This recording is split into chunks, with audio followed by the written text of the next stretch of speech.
I pledge allegiance to the flag of the United States of America and to the republic for which it stands, one nation, under God, indivisible, with liberty and justice for all.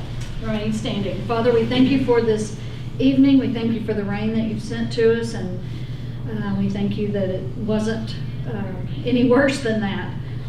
We ask that you would help us this evening as we discuss issues that are important to the district, that you would help us make good decisions, and that we would consider first and foremost our students and staff in those decisions.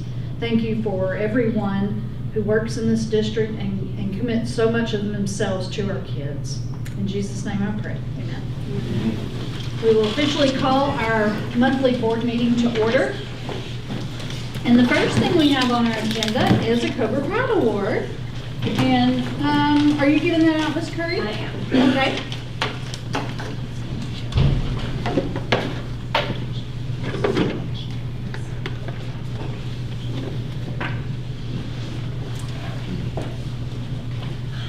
Hi. We are excited tonight to bring forth the Fountain Lake Monument Company who donated the Buddy Bench for us about a month ago. So we have the owner here with us. So if you will come on down, we have this certificate will be presented to you guys for a Cobra Pride Award for donating that Fountain Lake Buddy Bench. We greatly appreciate it. Our kids have loved it. And it's just a really great addition to our playground. Yeah, we did that kind of fell off, but that's okay. Nobody was hurt. That was our Well, you sample know, one, starting one, and we got it under control. You Now, we got know- some stuff where we pocket it together, and it won't. with little Yes. kids, you never know. They are They love rough to on climb on stuff. things. Yes. They Well, are. I've got one now also at Mountain Pine, Uh-huh. and that's what I did. I did all the epoxy and everything together, Yeah. and it's been up there for a month now. Good. Okay. Yeah, I bought some kids climb over it. We'll see. But that's what we gotta do, we have to Got some epoxy tough it. kids. Yes, so that's a great addition. Our kids love it and we very greatly appreciate it. So we have Yes. a Cobra Pride Award for you. Appreciate it, but I want Yes. y'all to know this is not what we do it for. I thank y'all for this, don't get me Yes. wrong, but we don't do it for this, we do it for the kids.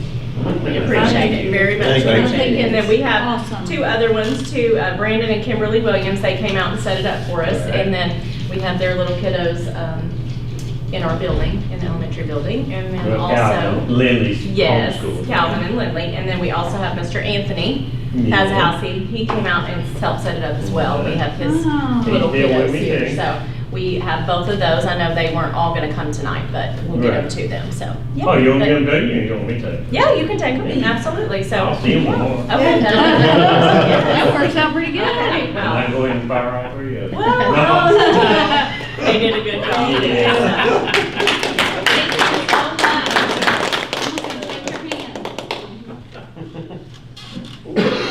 We are glad to do it, and we're gonna try to do it for everybody.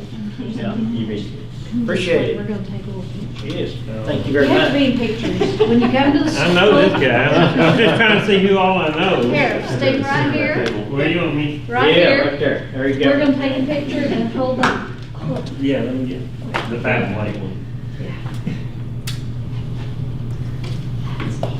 Yeah, All right. it is a neat thing. On three. 1, 2, 3. Very good. Thank you so much. Appreciate you coming in tonight, the weather and everything. Thank you. Like I said, we're glad we can do it. Well, that's a big deal. Our kids are really enjoying that. And, you know, when people, I was one of them kids until the 5th grade, but the first grade I went to one school, second grade another one, third grade I went back to the first one. Yeah. First grade, 4th grade, and then, but 5th grade on, I was Brian, so. Yeah. I know how moving around is, and when a new kid goes to a new school, you know, if they don't have a friend, Yeah. that's kind of what I wanted to do it for. Very They sit on nice. that bench, and I guarantee you, if Elena Tipton, our granddaughter we're raising, she'd be the She first sees one them. here. Yeah. And I'm gonna tell you, y'all know who Elena Tipton is? I know some of you, if y'all been here for a while, y'all remember my son, oh, yeah, there's Mr. He remembers my son. Well, we're raising his daughters, Oh, so all I can do is continue to pray for him. yeah.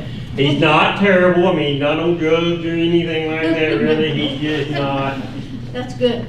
He just doesn't want to respond. He wants to go out and I'm glad you are, play that bass, rock and roll, but he don't have anything to do with. She's 8 years old. And he doesn't have anything to I'm do glad with she it. has y'all as an influence. Yes. And that She's welcome to come sit on that bench anytime. Yeah, that she would be a friend to somebody that needed one. Yeah, she is a little mother hen. I'm Good. telling you, she's 8 years old, and people love her to death. Good. And her and Lindley might be cousins, but you would think they were sisters. Yeah. They look alike. That's awesome. They love each other very much. Thank you so Thank much. you. Thank Thank you. you. Thank Good to see you guys. very Man, y'all ever much. gonna leave this place? I'm gonna retire with you. That's gonna be a while, ain't it? Hope so. I'm hoping semi-retired, but you know how that is. Thank y'all. Thank you. Okay, the next thing we have are board awards recognition. So, Arkansas School Boards Association monitors training of all board members, and so we have 3 individual board members that have received certificate of boardsmanship based on the training hours served. There's a pen along with certificate for Mr. Little, Mr. Lambert, and Mr. George is not here yet. Over there. He'll be here. They were recognized as well. Each of you were at the Region 10 meeting that we had here recently, and then with that, outstanding board award goes to Ms. Dana Greason for the overall service and commitment to work that she's done and hours earned. And then with the work of the entire board through the Arkansas School Boards Association, they did recognize the board as a whole with outstanding board award to the Fountain Lake School District. So That's awesome. thank you guys for your commitment and dedication and pursuing everything. Yes, and that's because we've all committed to Training. being trained and, So do you want to staying do up a to date. picture, Cindy, this evening as a can, group? absolutely. Now that Corey's So here. if you guys don't mind, let's step around here to the front. You can grab a certificate. Each one of those, Cindy can hold the Since you don't have board one. Cindy. certificate. Her in the middle. Can we clarify that I got mine last year? Nobody remembers that. Not throwing shade or anything. Nobody remembers that. I should have brought Cindy. mine. Yes, pack that in You're your living in the backpack. past. Let me get behind the short person. So everybody Cindy has, did hers at a time. everybody's She got, did hers in a timely manner. All right, ready? On 3. 1, 2, 3. Very good. all right, thank you guys. You did a nick of time, Corey. Yay, Cindy. Appreciate each of you for your service to serve on the board. Thank you. And just for clarification for those watching, Cindy did indeed get the same award. She got it last year. She's actually an overachiever, we didn't acknowledge that. Yeah, Yeah, that's too much. she did get it last year. That's a little much. So she's not left out. Okay, moving on in our agenda, the next item are the consent agenda items. The board has had time to look those items over. If there are no questions, we will consider them approved by unanimous consent.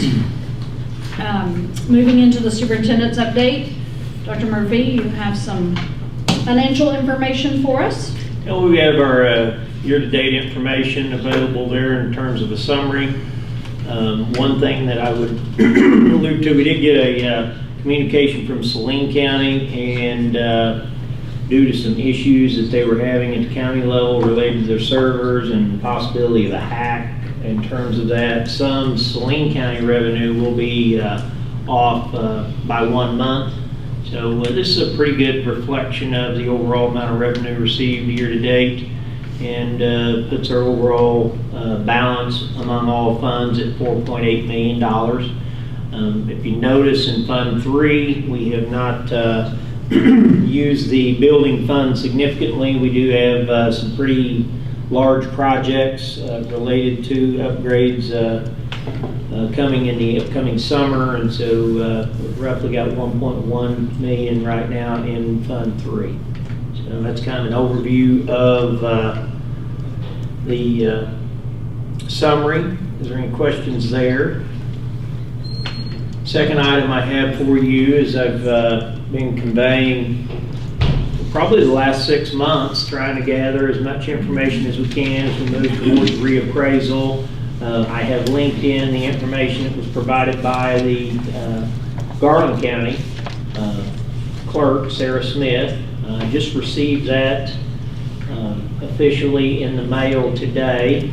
If you have an opportunity to read through it, we will be responding back to Garland County on the calculation of the millage rate by next Monday. I've worked with Beardsley Financial to overview and review this process. I did reach out to Saline County, and looks like Saline County came in at roughly 9.95%. Of course, recall the 10% value of assessment increase is what begins to mathematically calculate a rollback. So Saline County is a slightly larger assessed valuation than Garland County itself. Garland County, when the Assessment Coordination Division reviewed this information, rolled the millage back in relation to the debt service millage 3/100ths. If you look on, it's almost near the end of the electronic document. I'm not looking at it, but Mr. Campbell, do you have access to that? I can pull it up here. Yeah, you skipped it, yeah. I think it's the one called The one I referenced, it would give us 2415, there you go. 2626-404. So if you go all the way to the end of the document. If the millage itself is to Well, be actually, rolled it's on back page 4 3/100ths. I was talking to Beardsley, and we might be able to reference item C on 26-26404, where item C alludes to each tax source or millage levy shall be computed and rounded to the nearest 1/10. So if that's rounded to the nearest 10th, it would tell us the levy remains unchanged. Right. And so that will be my response in a letter to them. We're required to provide them a written letter, and I plan on using this, but before I finalize the position of the district, I'm awaiting some additional information from Beardsley just to confirm that that would be what we communicate. Okay, so for those watching and for the board's clarification, our millage rate is 34.8. And that is for both Garland and Saline County is in the district. Correct. Each of those counties pays a 34.8. Would a rollback affect both counties or only the one that exceeded the 10%? It would affect both. So do they consider both reappraisals and blend? Do they take it as a grand total to see if together the two counties exceed 10%? Or does it either or? Does one county have the ability to tip it? Right. So what you asked is, would you blend the two? You would blend the two in the event if both of them triggered a reappraisal. Saline County did not trigger a reappraisal per Arkansas. It's the Assessment Coordination Division is who provided this little worksheet that you're looking at. Okay. So Saline County came in at 9.95% below 10%. Okay. So therefore, they did not trigger a rollback and a mathematical calculation here, or Okay. the Assessment Coordination Division would have given that to Saline County, and in turn, they would have given it to Garland County to do a blended rollback. Okay. So in this case, if let's say that we had to take the rollback because Garland County came in over 10 a little bit, Saline County would basically just benefit, They would benefit. but it wouldn't be based any on theirs. I mean, it would just be, they would benefit by a minor reduction in the tax rate. When you look at the ACA, if you really read through all the statutes, if you're looking for a pretty dry read but yet informative, It really does identify the role played by an individual county. Okay, There's such as Hot Springs, such as Lake Hamilton, each of those two are experiencing a rollback, but their only assessment values exist within Garland County. So in terms of them determining their millage rate, it's a single county that's involved. So Okay. since we have two counties involved, the process and review goes with the Assessment Coordination Division working with each local county, that because Garland is where the district resides, Saline County then takes the Assessment Coordination Division information, gives it to Garland. Had both of them been available for rollbacks, then they'd had to have done a blended computation. okay. But since Saline County did not trigger a rollback, It's what you're viewing strictly here based is strictly on Garland County. Okay, Does that help? does that make sense to y'all? I think I understand that. But it is a complicated thing. And final statement I would make is the Assessment Coordination Division guides the calculation, and then they provide that information to the individual school district, but technically we still contact the county with a written letter to set the millage rate accurately based on this computation. So I will send them a letter based on the final outcome as we honor looking at rolling it to the nearest tenth, which would then roll it to have no change. 34. Okay, But that, in all honesty, is very good news for the school district. The final statement I would make, if you do roll any portion of a millage back, the only way you roll it back onto the books is through a vote of the people. So once removed, it could never be reinstated unless you take it before the voters to increase that amount back. The intent of the law back in the time the amendments were put together was to ensure that the taxation process did not have excessive gains, if you will, in the context, and so the cap on the gains could be the equivalence of 10%.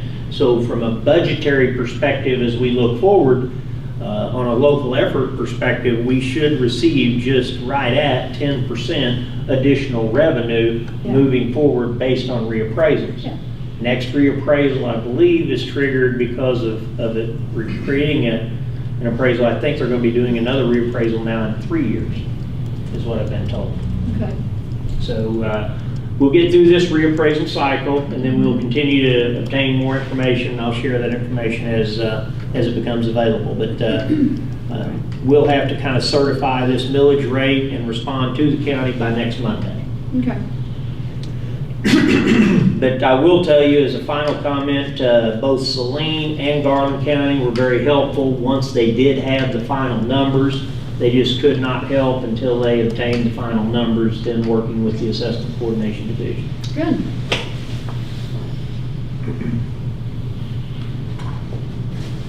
So next item I have linked in is a follow-up meeting. You know, I've tried to meet continually with the PPC.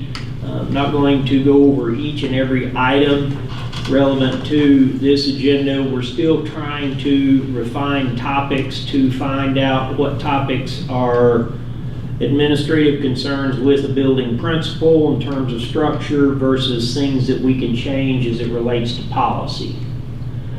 The agenda here again is established through the teachers, and each of the darkened items provide a concept that's been brought forth by the teachers in that regard. You know, from a classified perspective, something that was kind of different that I asked in most of these instances with these ideas. We try to gather additional information. Do other districts do this? If you notice in there in the classified, they were wanting to know whether sick days could be applied towards a bus driver or not. Bus drivers are a typical contract length that varies between 2, 3, 3.5 hours. It would be that I'm assuming if you did a sick day, it would be the equivalence of what that route would pay, and it would vary. Don't know how that may play out, but you can kind of look at some of the different discussionary items. Is there anything that that's on the PPC agenda? We're going to do kind of a a lot of discussion in that meeting was centered around school calendars, you can see there. And we're going to kind of dive into that on an educational platform for discussion here tonight. Was there anything specific to the PPC agenda that you want me to try to discuss at a board level, other than school calendar?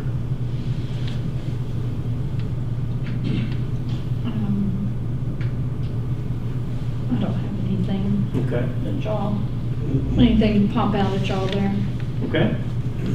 Just trying to keep you in the loop of that. Our goal, Mr. Campbell and I are, I've asked him to work with me and the group. As you notice, we've had pretty good attendance. Our goal would be to come back to them in the month of December with any formalized items that we know that we could create that are policy changes, and write them in the context of a policy, and then have them look at those and then bring those before the board, just so you can put your eyes on those, what it would look like in the context of a policy. Things that we've talked about since basically July in our monthly meetings that we could take to a level of reviewing further.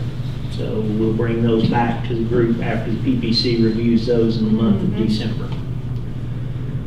The next item that I have is centered around the discussions that we've had with the calendar. Kind of the intentionality here tonight would be to first and foremost go back and further educate the public at large and allow for further board discussion. We've linked in the commissioner's memo, which has given school districts statewide in Arkansas basically the latitude, as you can see, to continue with a traditional calendar with a start date of basically what would be 2 weeks prior to the Labor Day time frame. The 178-day calendar is pretty much currently what we do. In some context, you have the structural element of that. If you recall, last year we had a 1-year reprieve and we got to start school a week earlier than that, allowed our 2 semesters to kind of end before Christmas, and second semester of similar length. The second option is to calculate the overall minutes served, and you can do a slight reduction with an alternative calendar. So in that scenario of a calendar, you really look at your contact time with students and see if you can create a reduction in the overall number of instructional days. So the first calendar resides at 178. The alternative calendar resides at something less than 178 days. But it would be a traditional 5-day-a-week contact time frame in that regard. The third option, which is a 4-day-week school calendar that some of the area schools have embraced, in that structure of a calendar, there is a pretty significant reduction in the number of instructional days. So in that calendar format, it reduces the overall number of contract days for instruction with the individual student goes to 143 days. And the 4-day week in that context, you take each of those 4 days, and if you miss a day, Dana, teaching for us in that schedule, you miss 1.25 days. So the 0.25 adds up through the 4 days to be the equivalence of a full day, which is that day that you're off on, say, a Friday or a Monday. So that 4-day week, for the districts that are doing it, we have examples. I don't know if you have hard copies of those or whether they're linked in. They're in their stack. So, you know, I'm not going to jump around here, just kind of hang on. I'll try to give you a ton of information here, and then we can have points of reference in that context. But we do have examples of 4-day weeks. And then the final is a 12-month year-round type calendar. It really is the calendar that gives you latitude, depending on how you craft it, to actually legally start school prior to that 2-week window before Labor Day. So you can shift and have as much as 7 weeks off in the summertime with that calendar. And if you look at a traditional calendar, you're roughly just short of 8.5 weeks. 10. as it get closer to 10. So you'd have to shorten that summer. What we've provided to you is some different types of examples of that. Is a very short summer recess in the context of a 4-day week and a 5-day week. So with that, this is the memo. So let's go back to the agenda and we'll kind of look here. When we surveyed the staff, we give them the latitude to pick either a calendar preference, and as you can see here, a traditional calendar, an alternative calendar didn't resonate at all. Traditional was the blue at 12.3%. There was significant interest at 50% trying to do 143 contact days. So the instructional school year would be reduced from 178 to 143. 50% of the 114 respondents said that's something they're interested in. 36.8%, roughly 37% of the people that responded said they were interested in taking a look at something in the context of year-round. It's been no secret at a board level conversation, and that, any conversation as a group potentially could be subject to change with additional information, time, reflection, all of those components. But in the inception of our discussion, there was some reluctance to reduce the overall number of instructional days from 178 days. And so that's kind of where that conversation had been for a period of time. So, we kind of put some samples together that blended a 4-day week. This is a 4-day week with a Friday off. It's an abrupt change from the calendars that we currently have. The intentionality of this format, it's no secret that in our learning loss components with summer school, our summer school at this point in time has not had a strong impact because of the lack of attendance. So this design model kind of takes your school year and spreads it out. You have a month off basically in the summer and 2 weeks off in the winter and a fall and a spring break.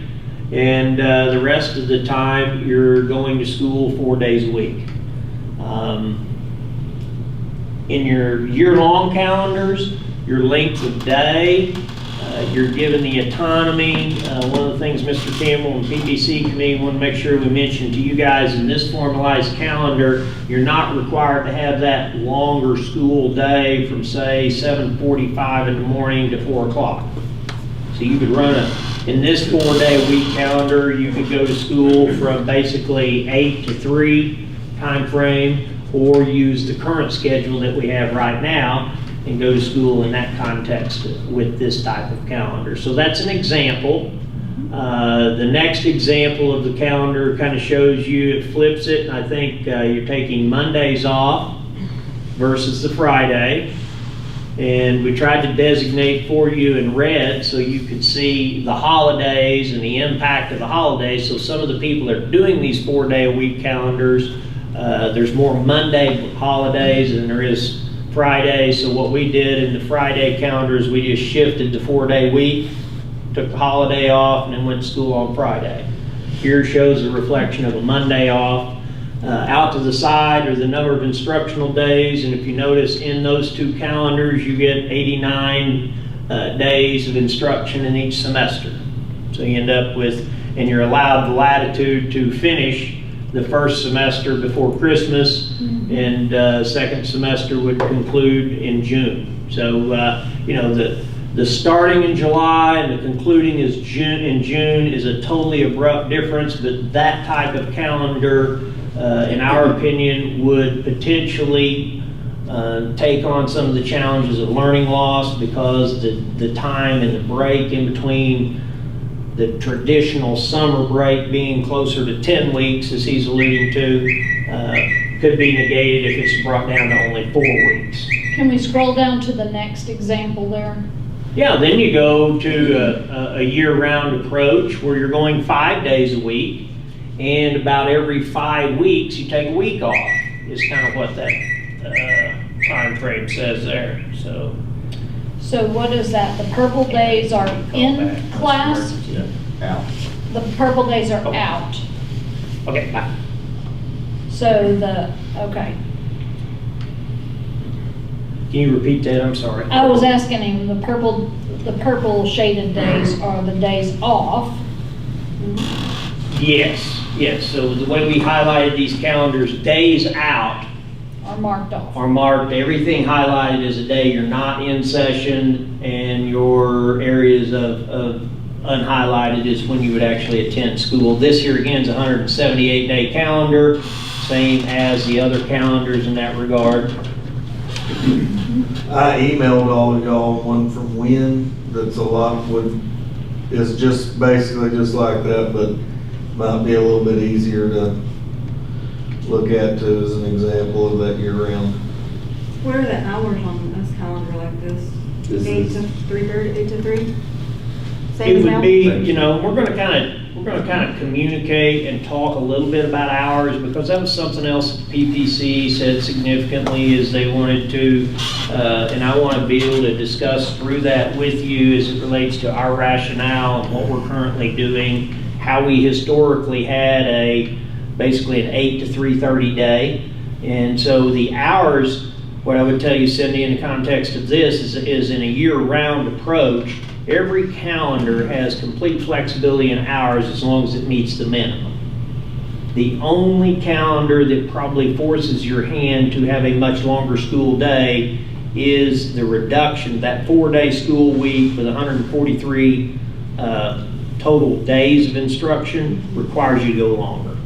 So any of these other, an alternative, a traditional, or a year-round, you have a minimum amount of minutes that you need to go to school, but we are exceeding the minimum amount of contact minutes, and I think you've got an example of that we're going to be going through as well in the packet. So I'm going to take us through this, and I'm going to have Mr. Campbell kind of pick up with all of the hard copy stuff and let him kind of discuss that with you. But any comments or other comments about these 3 calendars here electronically?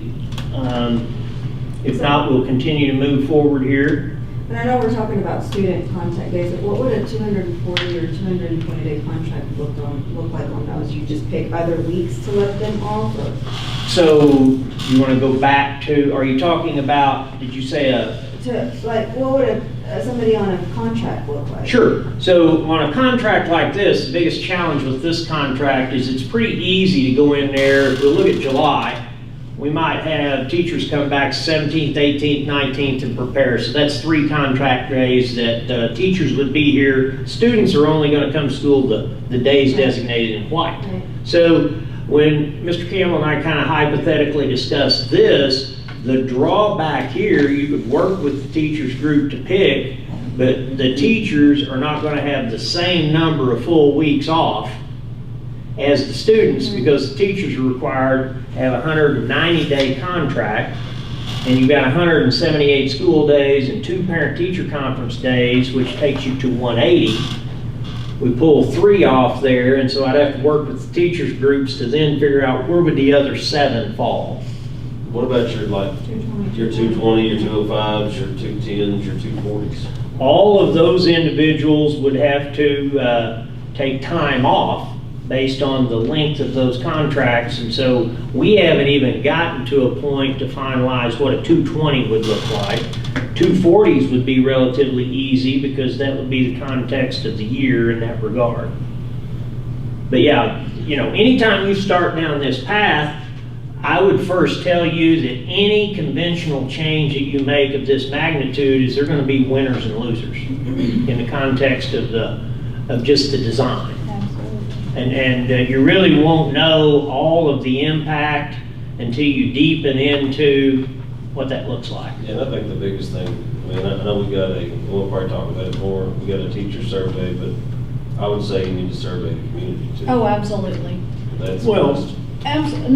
part of our role this evening is to formalize what a next step is going to look like, and also formalize, do you want every option on the table? So we're going to do our best to figure out what options, if there's things that you want to take everything before the community, or there's some things that as a board you're not prepared to take to the community. That's kind of what the intentionality is here, but, you know, a public forum at a minimum, along with parental surveys, we might find a totally different perspective through the eyes of parents versus the eyes of the employee base, and then determining how you balance the well wishes of both groups and see if there's any commonalities. Yeah. This will be really just for us to kind of get our information and our thoughts together.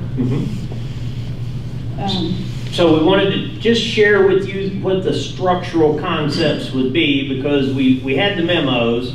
Now you're beginning to see the possibilities. These are examples. You can just Google year-round school in the state of Arkansas, and you can find some other examples. There's some that do, as a matter of fact, Hot Springs. I've got a calendar in my office where they're taking almost 7 weeks off, and then they're trying to chunk 2 weeks off in the fall, 2 weeks off in spring, and a couple weeks off in the winter. So here it's mathematically, you're trying to figure out how to go to 178 days, and you're not required to start on what this next year will be the 21st. That's when we'll have to start this next year unless they change the state law. So that's an example of, if we don't do anything, that's just an example. It's going to shake out somewhere, but won't change dramatically from what you're looking at. We're going to start on 21st, get done close to the end of May, and then take off June and July, and 2 to 3 weeks off in August. So in that given instance, roughly 8, 9, 10, 11 weeks potentially that students would have off in a traditional calendar. And the first semester will end in January. Right. Of 20. Once they force our hand to get to that point, we'll either have 13 days difference between 2 semesters, or we'll have to conclude a semester closer to Martin Luther King. We had that discussion last year and got some reprieve for 1 year, if you remember. So that's a traditional calendar in that context. I just wanted to include that, just you know, because we could continue on a path very similar. Many schools in the state of Arkansas are still doing a traditional calendar. This, what I asked Mr. Campbell to provide, this kind of gets into the weeds of how much contact time we have at Fountain Lake versus statewide required contact time. And so I think Fountain Lake historically has been doing a 7:30 to 3:30 contract for quite some time, Mr. Campbell. Is that correct? Well before when I got here, based on either a raise or a formulated pay format or something, probably in the 07, 08, 09 timeframe. That far, it was based on school board discussion. Right. The board agreed to give the staff a raise with the provision that we stayed in school longer. Okay. So that's how that kind of formulated. So the contract time frame for teachers, they try to arrive here at 7:30. Arrive here at 7:30, leave roughly at 3:30. You know, and that varies in some instances, but I think we try to get all of our employees here so that we can begin to take students on at that point in time. The schedule on your left kind of gives you an idea of a departmentalized time frame of scheduling, and kind of talks about, you know, some of the board members sat in on lunch sessions. We had 30-minute lunch sessions. If you recall, we saw the 5th and 6th grade. We actually saw the 7th and 8th grade. Then we saw a group of high school kids, and we saw the 5th and 6th grade, and we saw another group of high school kids in the cafeteria, and had some lunch there. We wanted to view all the, you know, lunch settings, the elementary side as well.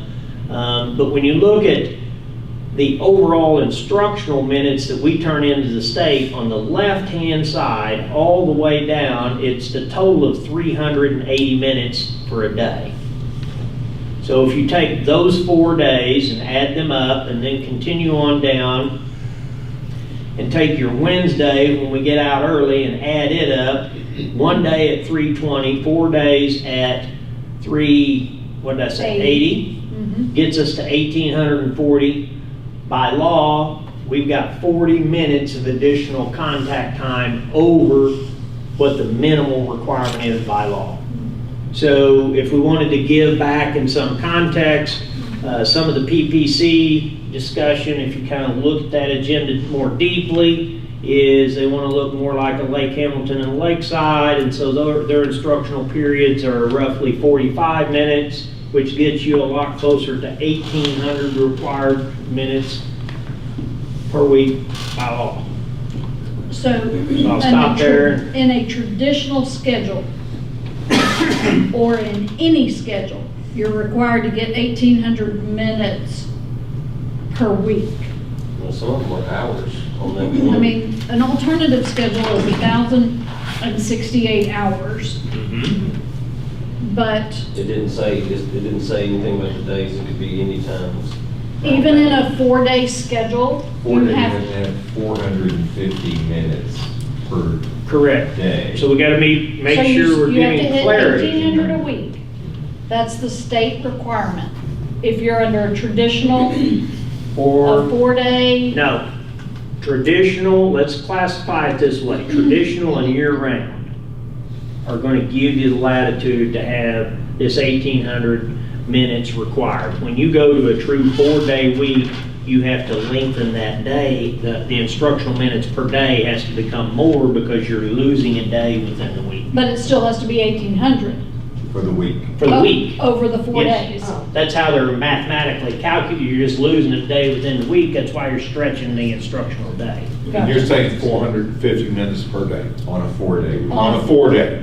On a 4-day. And right now, we're at 345, we're at 350, We average 368. 368. Because Wednesday is a shorter day than the other 4. Okay. So that's a typical average of instructional days, but I don't want to stop there because at Fountain Lake, since the pandemic, we have no longer watched large groups of students in the morning. So if you talk to your kids when they come to school, we ask them to report to class.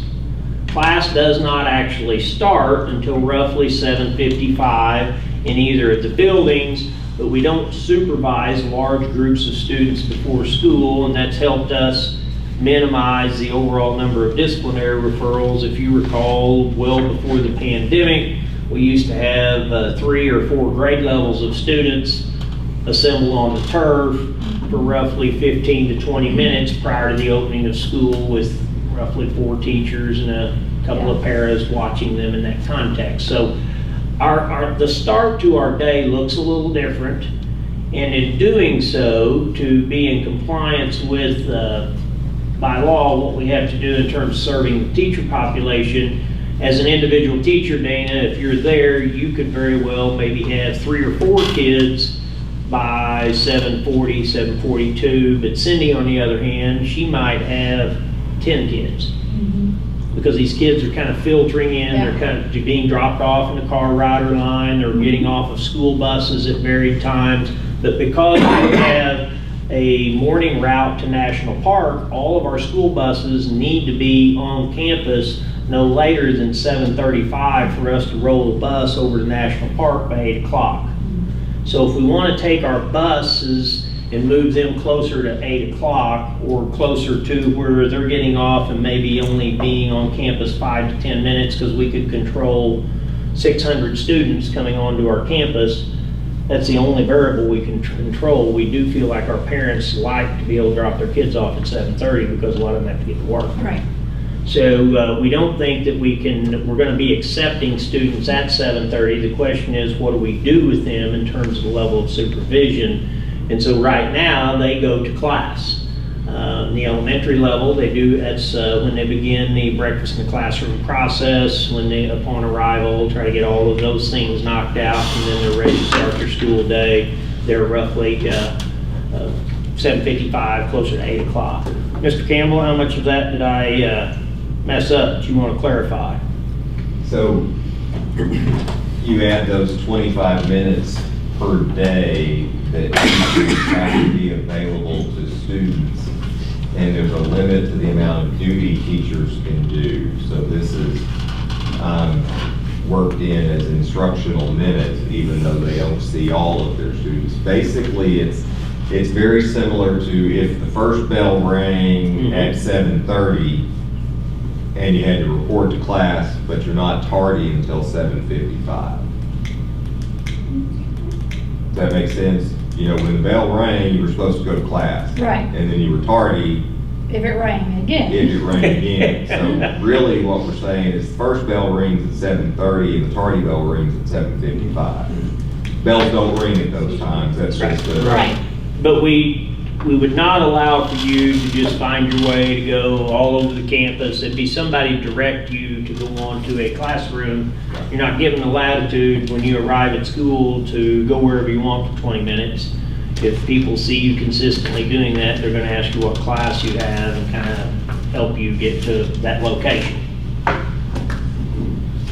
So that's our current structure within the confines of the school day. So, you know, there's a couple of things you can look at. In the context of this, you look at large group supervision. We feel as though not having to, if you can control the amount of large group supervision that you have to conduct within a school setting day, you are proactively trying to address issues that are related to student discipline, specifically how students interact in that setting, oftentimes spills over into the classroom. And we have been able to see in this process, when we look at what, especially we were doing in the middle school before versus what we do now, we've seen a pretty dramatic reduction in the overall amount of discipline issues that are coming into the class period to start the school day based on incidents that occurred prior to school. I agree. So that's an area of, you know, is there a way we can figure out how to give some of this back if we've got teachers? Because specifically in the PPC conversations, there's really two topics. One is the structure of the year, and two is the structure of the day. Yes. And so that's really the two elements that exist there. And there's a little bit of an opportunity to evaluate how that could be restructured in terms of the instructional day. But in the same regard, we have to calculate with our setting 4 different 30-minute lunches to accommodate, you know, because that's a requirement to have a 30-minute lunch within there. And so we have this one cafeteria that you observe. So there's kind of some constraints that affect us a little differently than some of these larger campuses that have multiple cafeterias. I have a question about the current schedule. Mr. Campbell, so at the very top of that document, let me scroll over here. So you have,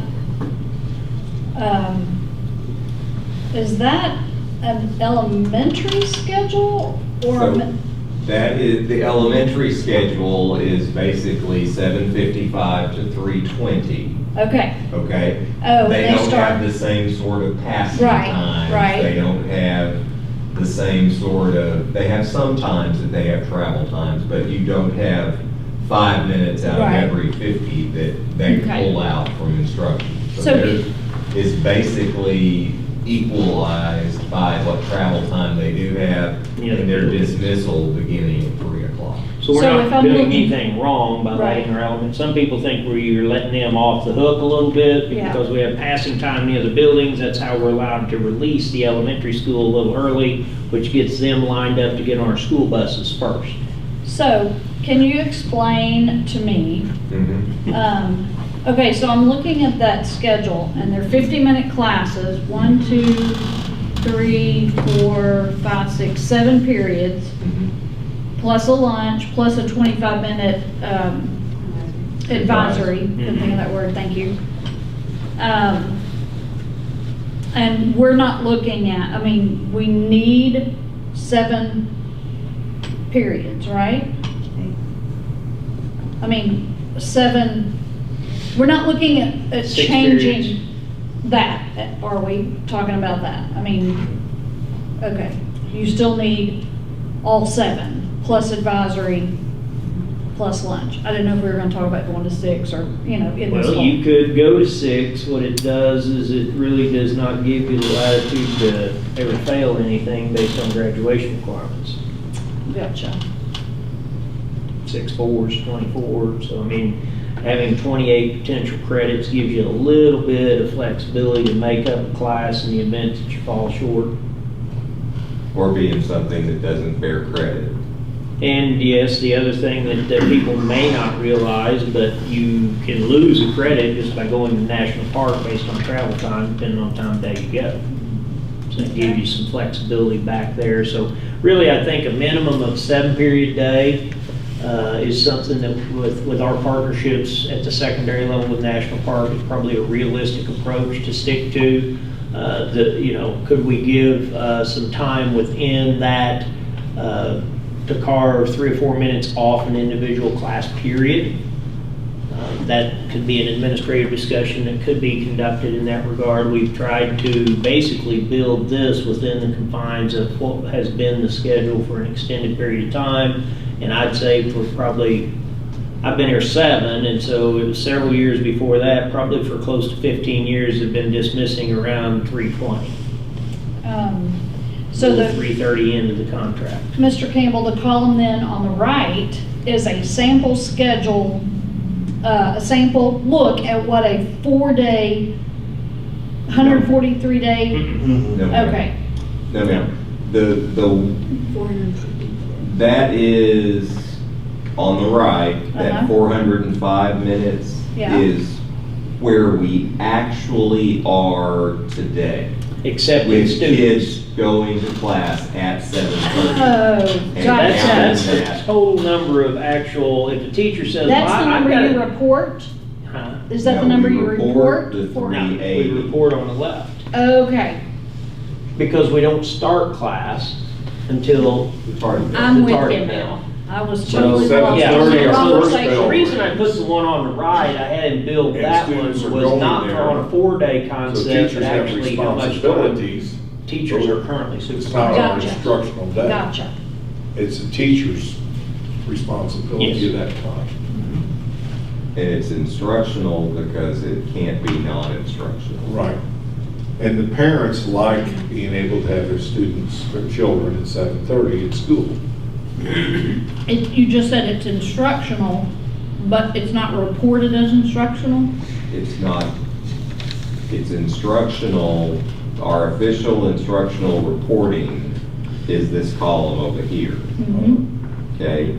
This column over here is additional instructional minutes, but they don't factor in to our meeting state requirements Okay. over here. Because we're not Okay. actually instructing. Right, We're instructing, but we're not Supervising. instructing every student. right, Correct. because not Yeah. everybody's there at Right. 7:30.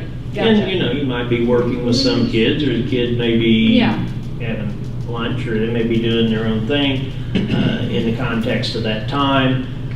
But we don't have any senior high students. They're allowed to come on into the building. We used to have an area where they congregated outside the building until you opened the doors.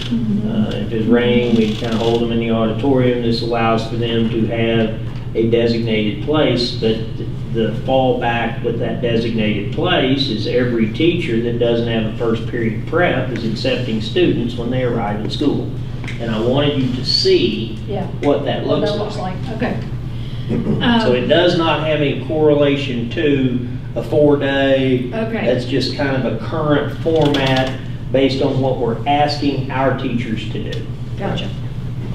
And saying that though, you will have in this packet of printed material, one Which of I the do want you to go over with. Yes.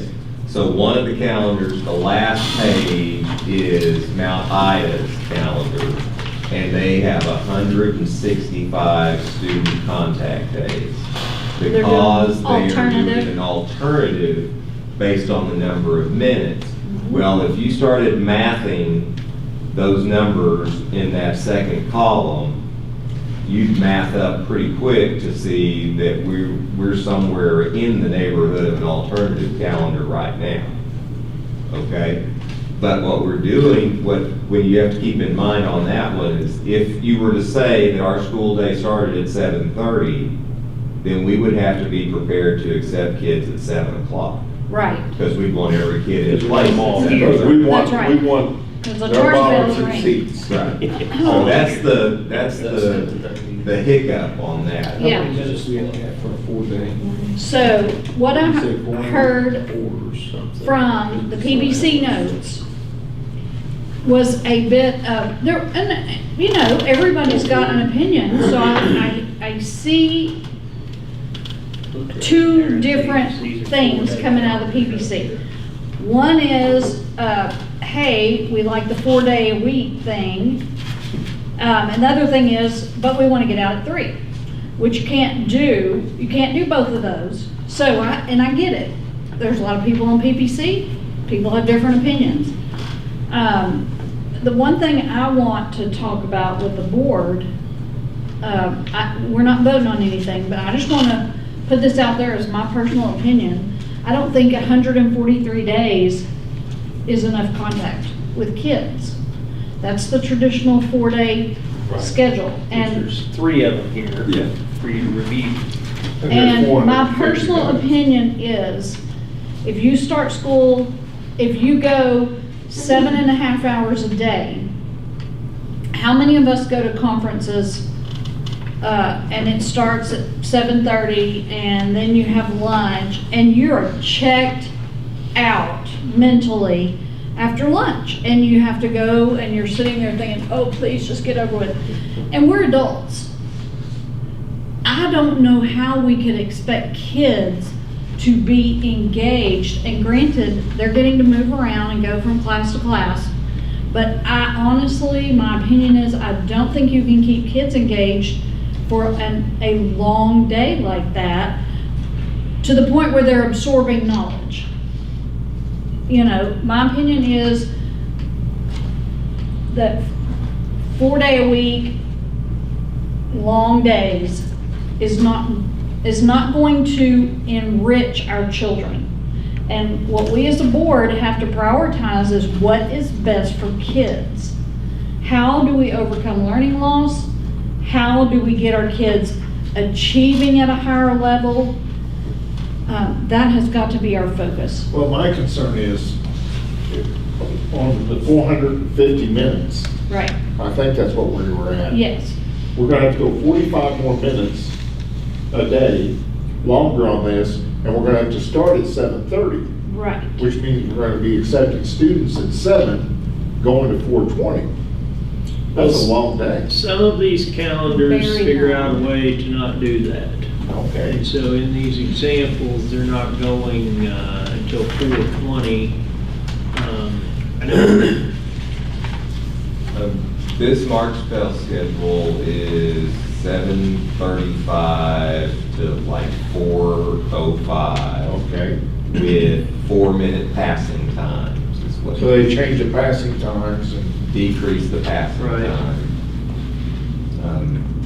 I didn't run across spell schedules and the others, but it's gonna, I mean, whatever they're doing, it's gonna be 450 instructional minutes. right, they're trying to day. get to 450 instructional minutes per day. Per day. Right. But really, it just kind of depends on how you do the schedule, right? Because really, you could put sports at the end of the day for everybody. You could put their music, their PE, whatever, at the end of the day. So yes, they have to be engaged for those things, but maybe we make it to where they're engaged on things that they really enjoy doing. I mean, that's a possibility. I get your point. Right. I do.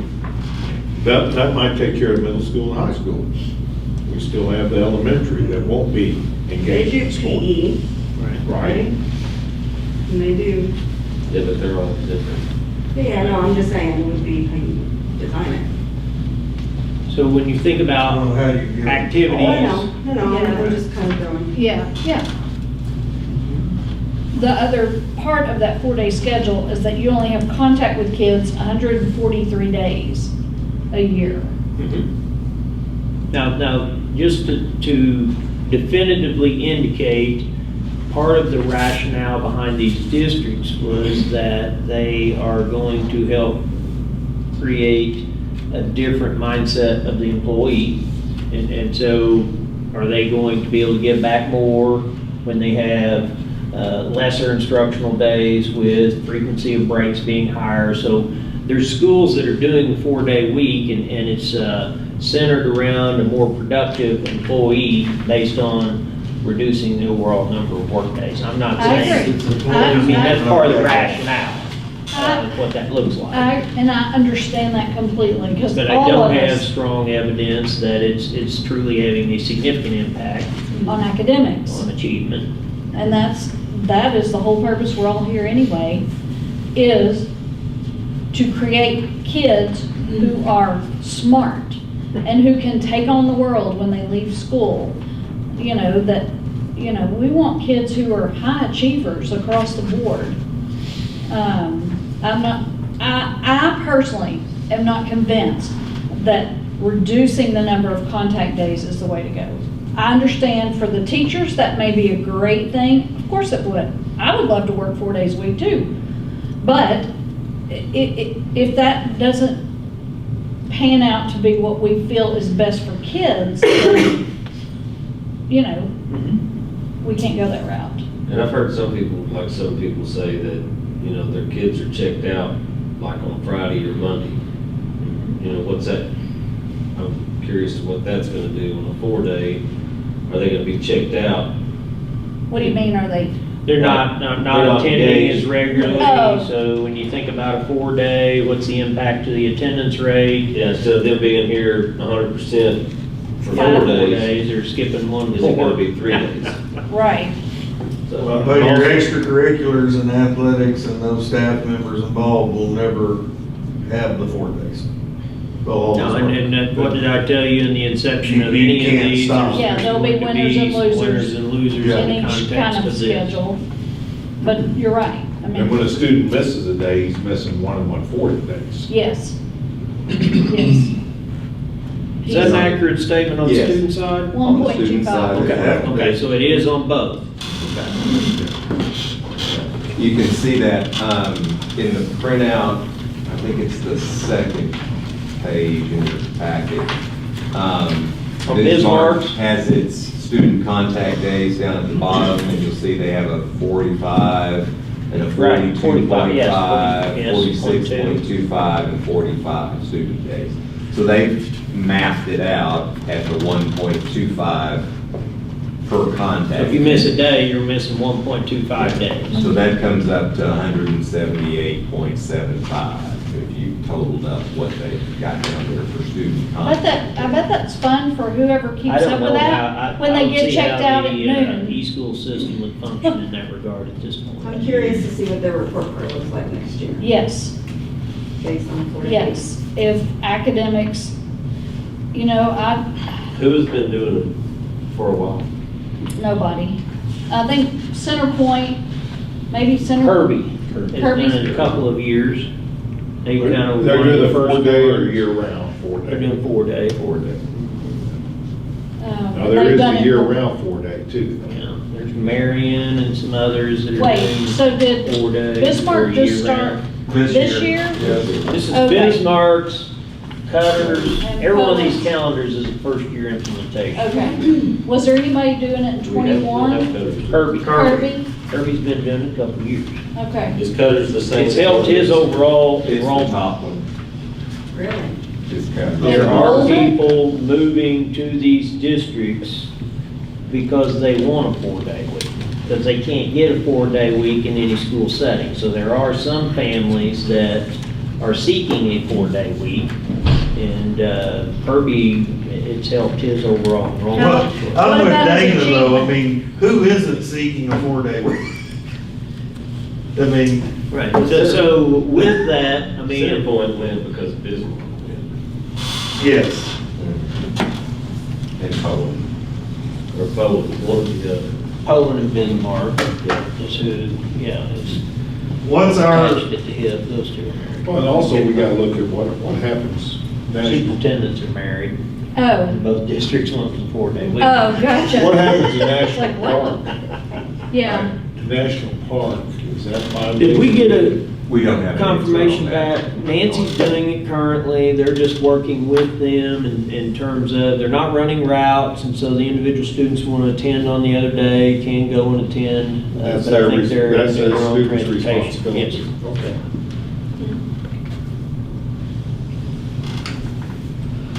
So inherently, with kind of some of the discussion that I'm kind of hearing at the board table, if you will, part of our rationale, knowing that there's not a high degree of interest to pursue a traditional 4-day week as one of the options, when 50% of our employees are seeking a 4-day week, we took that and tried to put a 4-day week into a year-round approach. And that's what you see that's reflective of only 4 weeks off in the summertime, because here again, everything is a math lesson. And so there's 178 days that you can put into the school year, and you're going to have a required spring break. And traditionally, the acceptance of 2 weeks off in the winter and a week off at Thanksgiving forces your hand to have 4 weeks off in the summertime to pull off a 4-day work week. And I wonder if you were throwing out a year-round calendar for consideration, then would teachers be more likely to embrace a 5-day week because the breaks are more often? I mean, I one don't thing know. we could do is we could survey the staff again and take the 4-day week option off the table and see if they resonate back to a traditional day, or whether more of them are interested in the pursuit of that type of calendar. That could be something else that could be put out there. We surveyed based on what the availability of the law allowed, so that I could bring to you preferences by the employees with no restrictions in Right. terms of choice. How many staff were polled? 114. That's how many responded. It's, 160 classified and certified had the chance to respond, So 50-something didn't. probably. Well, I mean, you just said, you made that like we're rejecting something that 50% voted. Well, the other 48%, that goes back to your winners and losers. It's really kind of split on 4-day or traditional alternative or year. Well, they haven't seen it, they have not, in this context, they really didn't get their eyes on, there was probably better visualization of what a 4-day week is under the memo of the law, because it's 1.25 days per day on the contract. It's a reduced overall contract in that regard. That was probably a little easier to see than what would year-round look like. We didn't give them an example of a year-round schedule. We just said, are you interested in going year-round, or are you interested in this 4-day week? As 4-day week is, and we got a neighboring school close to us, it's going 4 days a week, and Right. there's been some conversation there between employees of each district. You had nearly 40% then choose year-round, and they didn't even see anything. right. And that, what we crafted is not the end-all be-all. No, I You know. know, there's other variations of when you could choose to start. You know, you could, you know, but at the conclusion of it, you gotta figure out how to have 178 days of school in the confines of the design. Right. I mean, you're going to school You have to- 178 days. Yeah, at least. Some schools go 180, Yeah, some do 180. 180. I have had a strong, there's no need, I mean, I can say this, strong response against 4-day year-round. Like, tons of emails and calls that they're not opposed to anything, you know, any kind of change, but I mean, if they're gonna go year-round, I don't think they wanna do 4-day. Because the year-round, the perk is, well, we get these broke-out breaks. And you go to 4-day, it's just a day a week. It's a little bit deceiving, Yeah. because one of those weeks off, you could have your employees here for the entire week. You're gonna have to come up with, as I said, if you go back to that, you gotta come up with 7 additional contracted days Right. in there. And so an employee that looks at that, that's looking at when the kids are not here, not when the teachers are not here. And so the immediate assumption is that's the number of weeks I get off as an employee. but we still have to factor in that we've got basically 10 contracted days to plug in there. And that's on all of the sample calendars. Every one of them. We didn't put in work days. But it's we didn't easier put in to pull parent-teacher teachers conference. into a Monday or a Friday format once a month and pick up, because the other thing you lose out of this is you're gonna have to recraft how you devise your professional learning community as well. And So, so. you- let me ask this question. Mhm. Why are we having this discussion? So, and that's a legitimate question for the board. Why are we having this discussion? I want to Because- hear your opinions. Them or Yeah. me? I'll No, let the you board. guys do it. I want to hear the board's opinion on why we're having this discussion at all. I'm interested in the year-round, to try to curtail that regression we have over the summer. Because when those students, because right now academically, we're not hitting the top of the bar. And so, to me, if we can cut down some of that regression, because as a classroom teacher, when those kids come back, and you have to spend the first 3 or 4 weeks reviewing what you did last year, you know, that's lost time. And if we go year round, I'm hoping that regression of the students' loss of learning will be minimized. That's my thought. I think the whole reason is because we saw other schools doing it. People started talking about it. And then when we started talking about it, it was what Lloyd said, to minimize the loss over the summer. I mean, that's why I think we started even talking about this, was trying to minimize the loss. I'm not gonna give you an opinion. Oh, come on. I Well, put my neck out there. and I'm not trying to be, We're having Ugly to any we're having group. the discussion because it's become a societal thing. Everybody wants another day off. And everybody started doing it, like he said, so we have to start looking at it. Without any data. understanding of what that day will do for a school. That's what I'm worried about. There's no data. It ain't been, no one's been doing it. Right, well proven. Wait, what's our longest, but what is the time does the latest kid get off a bus here? At the schedule now? Probably after 5. Yeah, it's Some of them after are 5. Okay, so that would move it to after, just, probably close to 6. Yeah, close to 6. yeah. What's the earliest they get on the bus? I don't Did think you it say, would Kate? lengthen the day, would it? It wouldn't lengthen the 6:15? day. Huh? Did we not talk about minutes? Last year, my kid was gonna get picked up at 6. Well, I'm saying the traditional first conversation of lengthening the day. Right. Because Yeah, that's what day week, Bismarck did. lengthened the And day. they've got people getting off their buses at 6:45 at night. And getting on the bus Yeah, at some of them get God, on that's at for 6. Yeah. 6 or earlier. That's Yeah, at 12, and that's almost 13 now. it's a 12-hour day. I just don't see that being beneficial to kids. Especially little kids. No, I just Why? don't. But that's if you had the lengthened Kids day. get on at 6. But if you're lengthening your day by an No, hour, I get it. I That's mean- bad though. you're adding at least an hour, you know, you're making it that much worse. Which one is that? You know, another thing that we need to, as the board, our challenge is, what is best for kids? What is best for kids? And how do we improve, how do we do school in a way that will help academic achievement? That is our goal as a board. It's not to make 100% of the people happy, because you can't do that. So knowing that going on the front end,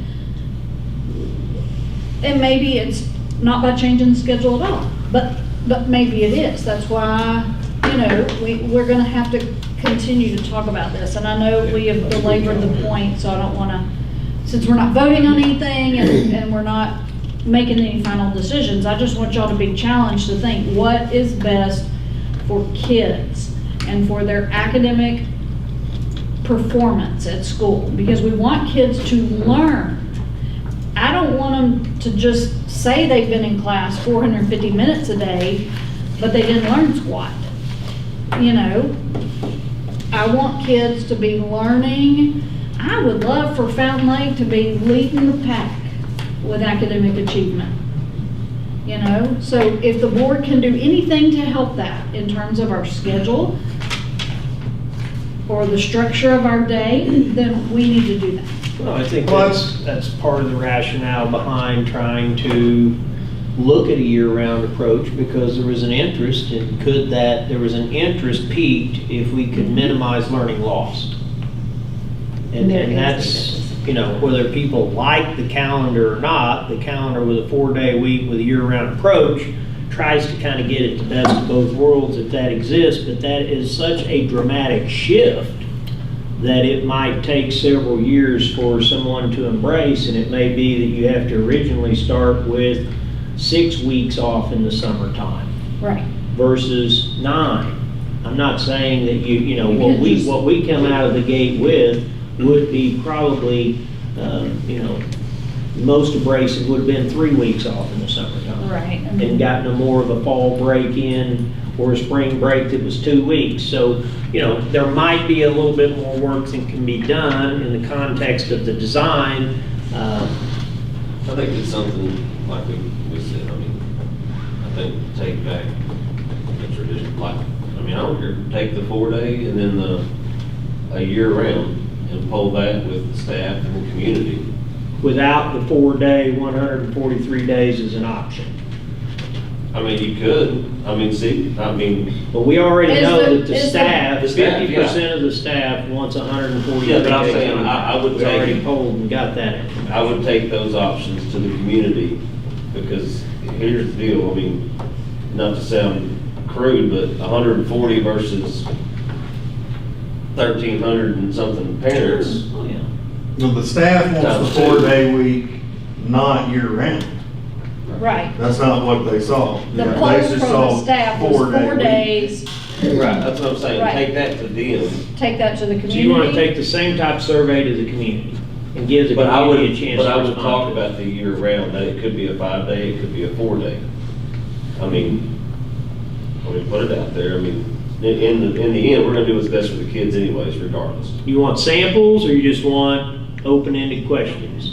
Would the community need to see a calendar to look at? How did you poll the staff? Open. Open? That's how Because it they is. were, The memo have was more attached. knowledge, and, you know, the memo was attached, so that's the Attached law memo was there. with Yeah. the law Do the and- same thing with the community.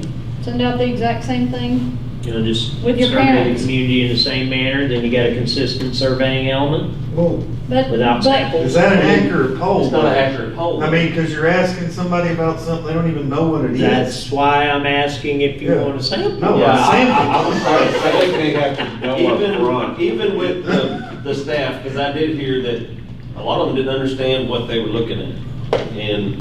But if you had a sample of, hey, this is your year-round 4-day, year-round 5-day, or your 4-day, or your. Yeah, I think we narrowed Well, down to 2 and I something else. mean, Well, my concern, the reason I didn't present samples originally in a 4-day context with 143 days, you guys spent about 10 minutes conveying yes, that there's not a high degree of interest to pass it, and I didn't want to put something in front of the community and the staff that got vetoed in boardroom. I Right. wanted to go out the gate with the intention that when we bring it back, that you could embrace it.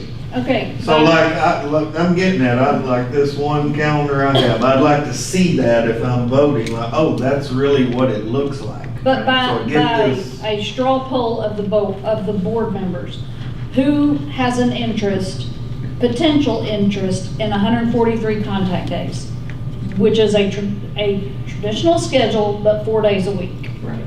Who? With the straw- lengthened day. Yeah, with the longer day. Straw poll, raise your hand if you still are interested, and it's okay if you're interested in that.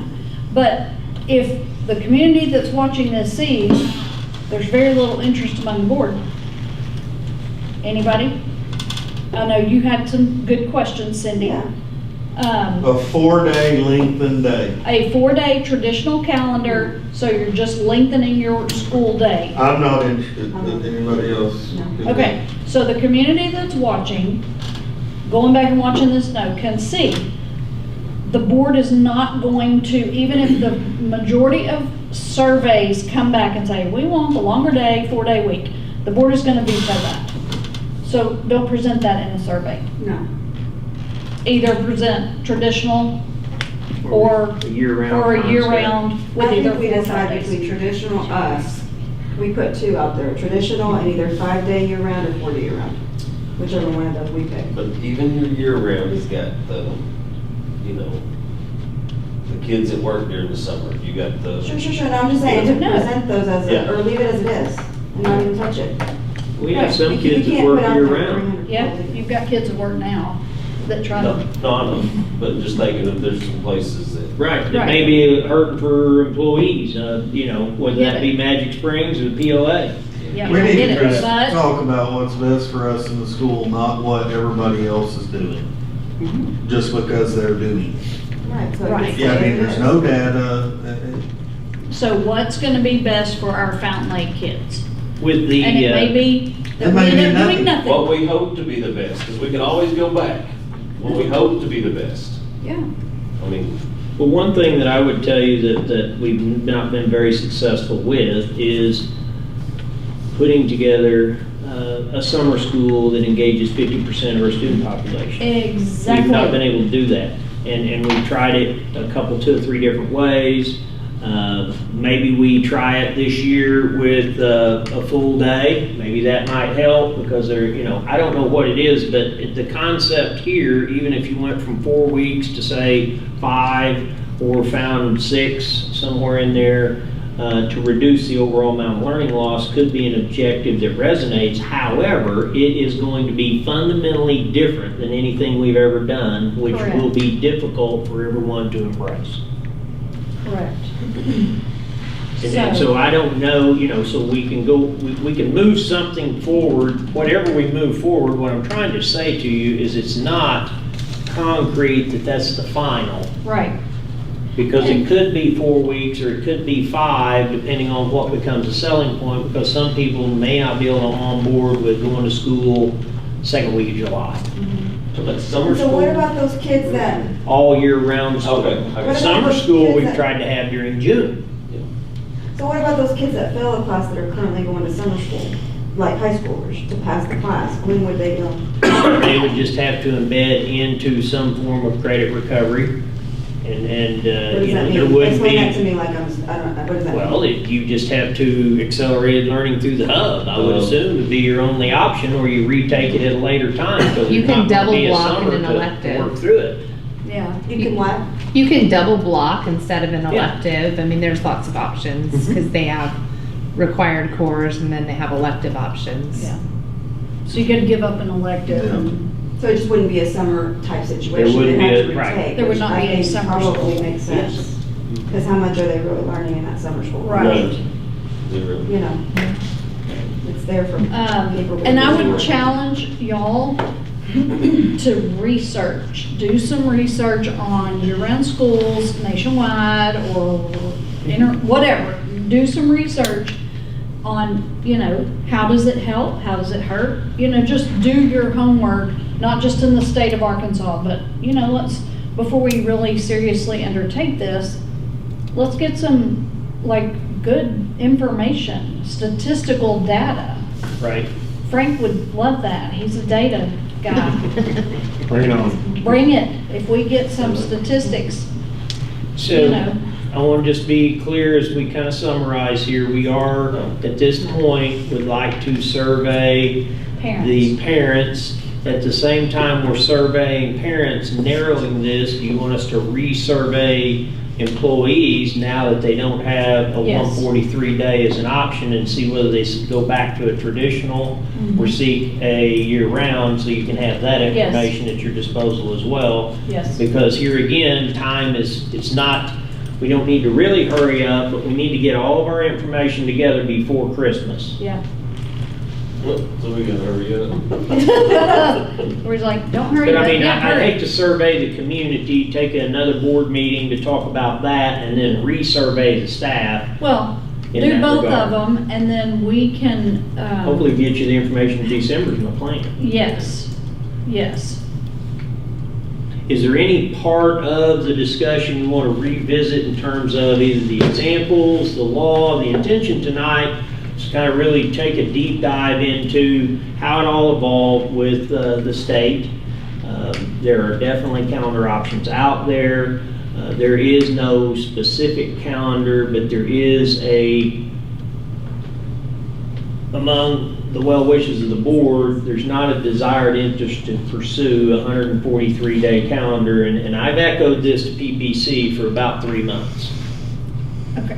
And so you're just Yeah. re-emphasizing Yes. that at this point in time, because in all fairness to our employee base, not all of them see the minutes, hear the Right. discussion among PPC, you saw Right. who's in attendance, it's roughly less than 15 people. So our employees have had the latitude to take this initial survey, we'll give them another survey that's exclusionary of that, and we'll see whether it shifts back to a traditional day in the school year, or, we'll see And- where that shapes out, and then at the same time, Since- we'll survey the community. Yeah. Go ahead. So y'all know our kids better than anybody. We've got 3 principals here. What do y'all think? I'm concerned about the jobs in the summer, because that's that's 11 weeks right now. Our kids have the opportunity, if I'm 16 and over, and Magic Springs is pulling a ton. Mhm. I'm also going to be concerned about what it's going to do to activities. You get the opportunity to take a family vacation first week of October. It's volleyball season, it's football season, it's band season. How are we going to justify saying, hey, you guys got to be at practice? Mom and Dad scheduled a vacation. And we still have a game probably on Friday night, or Tuesday night, Thursday night. So there's, Think about that.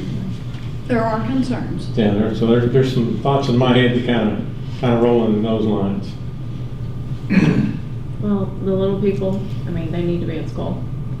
I mean, that's just it. They're at school all the time. Even when we did our COVID half-day virtual, we had 300 plus 400 kids in the elementary building every Friday. So, I mean, our kids were here no matter what. Now, what I think's best, I don't know. I mean, it's a toss-up. I think we need to do what's best for kids, not adults, but that mindset has to change. So, as far as, we have to embrace, if we're going to commit to 5 days a week, we have to commit to it with a positive attitude, but it'll be hard for our parents with little people to not work. Or have to find somewhere for them to go on a Friday or a Monday. But, If you're talking about on a 4-day. 4-day. yeah, but also, the summer, that's a long time for little people to be out too. 12 weeks is a long time for 5-year-olds for Yeah. learning loss. So I can see both sides there for my people, but I totally get Right. high school. And The they- daughter gonna work. I mean, Yeah. I get it, playing volleyball. She have to be here for a game if we go somewhere. So Like you said. I don't really have an answer. I It's mean, not gonna please 100%, but anyway, Miss Inman. I think that there is not a lot of data surrounding a 4-day week, but there is a lot of data nationally around a year-round calendar. If you do any kind of research regarding learning loss, anything that extends 6 weeks or more, you will be remediating for that. We're already remediating for the loss that we had during COVID. So I think for me, as someone that's worked in curriculum for a long time, I see a lot of advantages from, looking at some different options. I think that staff retention is going to be a concern if we don't look at something a little bit different. But as far as the kids are concerned, I think one thing that I learned from COVID and then from people having different educational options is somehow they just make it work. When we pivot or when we're out for summer or any of those things, they monitor and adjust, and it also offers the community an opportunity to start a business. Maybe you're the person that has an out-of-school time program. There's lots of things like that out there in, other cities, but I mean, there will be just as many pros as there is cons regardless of what decision is made.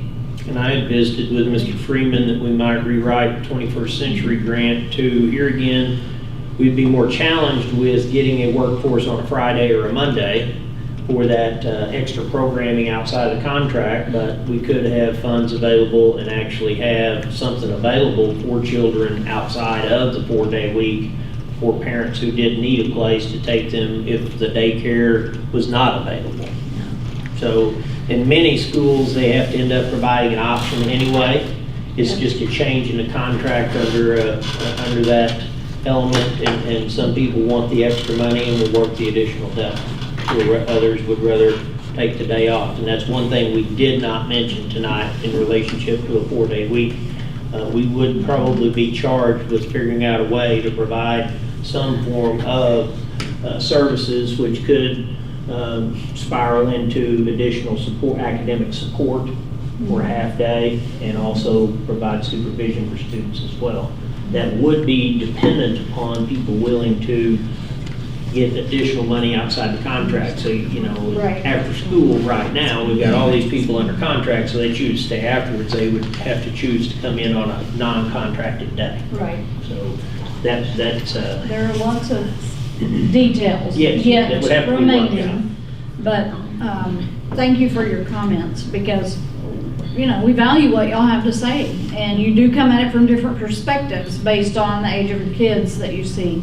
So I think if we take a survey back to the staff and we take one to the parents, and then if we need to, because we need to make this decision before we get out for December, then we can have a special meeting, get together, and. I wouldn't want to rush you in that context of making a decision in December. I think you would be okay in January to make a final decision. I would be reluctant to guide you into a February, March timeframe, Okay. especially if you're going to have to begin this year earlier in Gotcha. the context of that. But I think you know, I would tell you that probably if we're going to make a change, January would probably be, we'd have to have all the information we needed to make an informed decision by then. Okay. Is that fair enough? Hold And on. I think we could get ourselves together, you know, anytime to, you know, outside. So you think staff retention is gonna be an issue if we don't do a 4-day?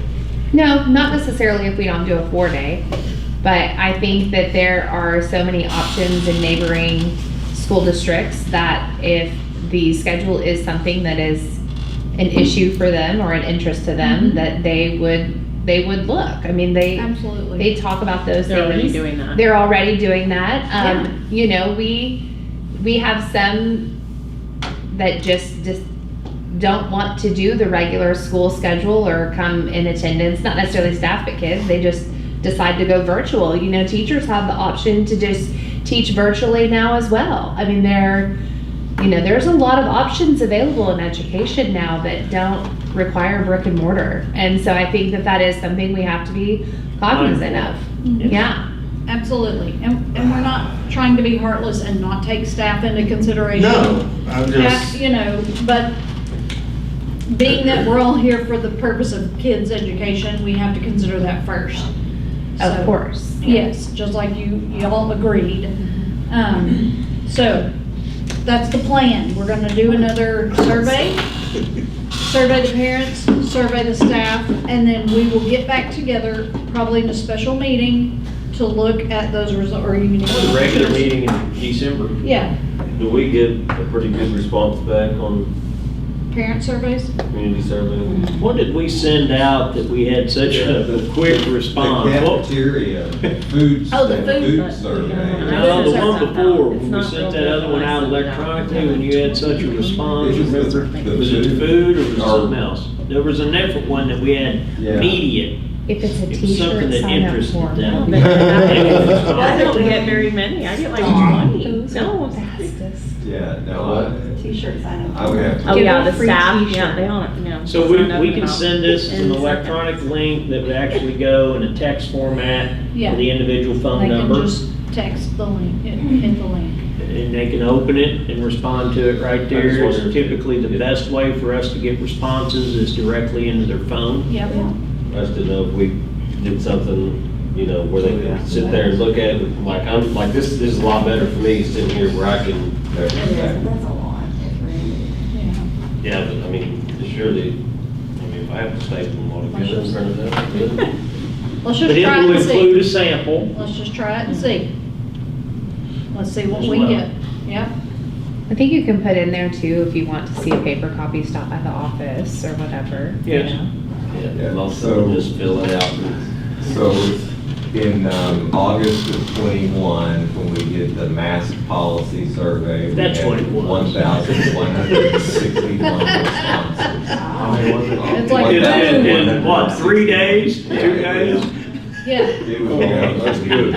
yeah, that I was, didn't get any phone On calls certain from that. topics, yeah, they Yeah. will respond. yeah, So that, So this will probably get a lot of if response. you don't have Yes. the typical, My opinion. that's not a typical response rate, but that does show you a little bit about the reach Uh-huh. that we have. We can reach you know all it's of the regional. community. Yeah. Okay, let's move on. I've got one other item before we turn it over to Mr. Campbell, just so that you can take it with you. And this is, we kind of mentioned retention. What this is a document that you can kind of put your eyes on, first and foremost, to indicate the amount of salary equalization funds that the district will be receiving in the second year. If you recall, we were able to move our base level salary from $39,000 to $41,000 based on an allocation of state funding. So that money is there available again. The thing that I would tell you to kind of look at is the median salaries, where there is a blank there. There's a hole in the distribution on the right. Those are the school districts that are above the median salary range. And oftentimes we're referenced to Lake Hamilton and to Lakeside. And if you look at our median salary range is $52,607. And if you look at Lake Hamilton and Lakeside, it's $59,000 and $60,000 is where their median is located. So, as we think about retention, we have to think in the context of how we design the workday, but we also have to think in context of how we potentially look at our salary schedule, the longevity within the salary Right. schedule, potential for additional lanes in the schedule with a BS plus 15. And so we are going to try to craft for you this year some form of a salary schedule that could be reflective of a difference. If you recall, our lanes going down have been an increase on an annual basis of $510 from the second step on. Ms. Bowen and I are looking at the overall budgetary impact, because that becomes exponential as you look deeper. Say it went from $510 down the schedule to say $1,000. It's just not that step, because that person is much deeper into the schedule based on where they're located there. That is a way to change the median salary of employees without just putting money onto the base. So it's a balance of base rate of pay with steps within the schedule is what I'm alluding to. And so we'll take a hard look at some of these districts that are achieving at that level in terms of where they fall out with their salary ranges for median compensation, and see what we can do to bring you back additional information there as well, because that has been a continual topic with PPC. If you do that on the certified side, you would need to embrace some concepts on the classified side, such as associate degrees, college education with the lane, and then potentially the steps for classified staff moving down as well. We have, as I said in the onset, we do have some new money coming into the schedule of budget based on the assessment. However, because we live with 80% local effort roughly, we have to not only budget for a given year, we have to budget long-term. right. So we're given that opportunity here at this time, so we will be looking at how we redistribute the new money once we begin to receive all of that. So, just wanted you to be able to have this as kind of a takeaway, and it kind of gives you kind of where we're at when it's comparable to the neighborhood. You always hear, well, I heard so-and-so, and this gives you a chance to look directly at where and how the median average within that group falls out among school districts statewide. Good. Okay, Hayden, you're up. All right. Tell us about some modular buildings. Go ahead and go down a second. I need to start off first. There you go. All right, so this is all regarding just the high school modular building only. We'll get to the elementary side last. Okay. It's 2 classrooms. This is 2 classrooms, total just a little over 2,000 square feet. Since our last board meeting, Hill and Cox have been working on this pretty much nonstop. They've been working extremely hard to get us some comparison numbers. At the end of our last board meeting, we wanted to have a comparison between a modular building versus a metal frame, and stick building. Okay. So these are these numbers. Also, during that time frame, we've had 2 people come out. We've had the state come out to review the site location.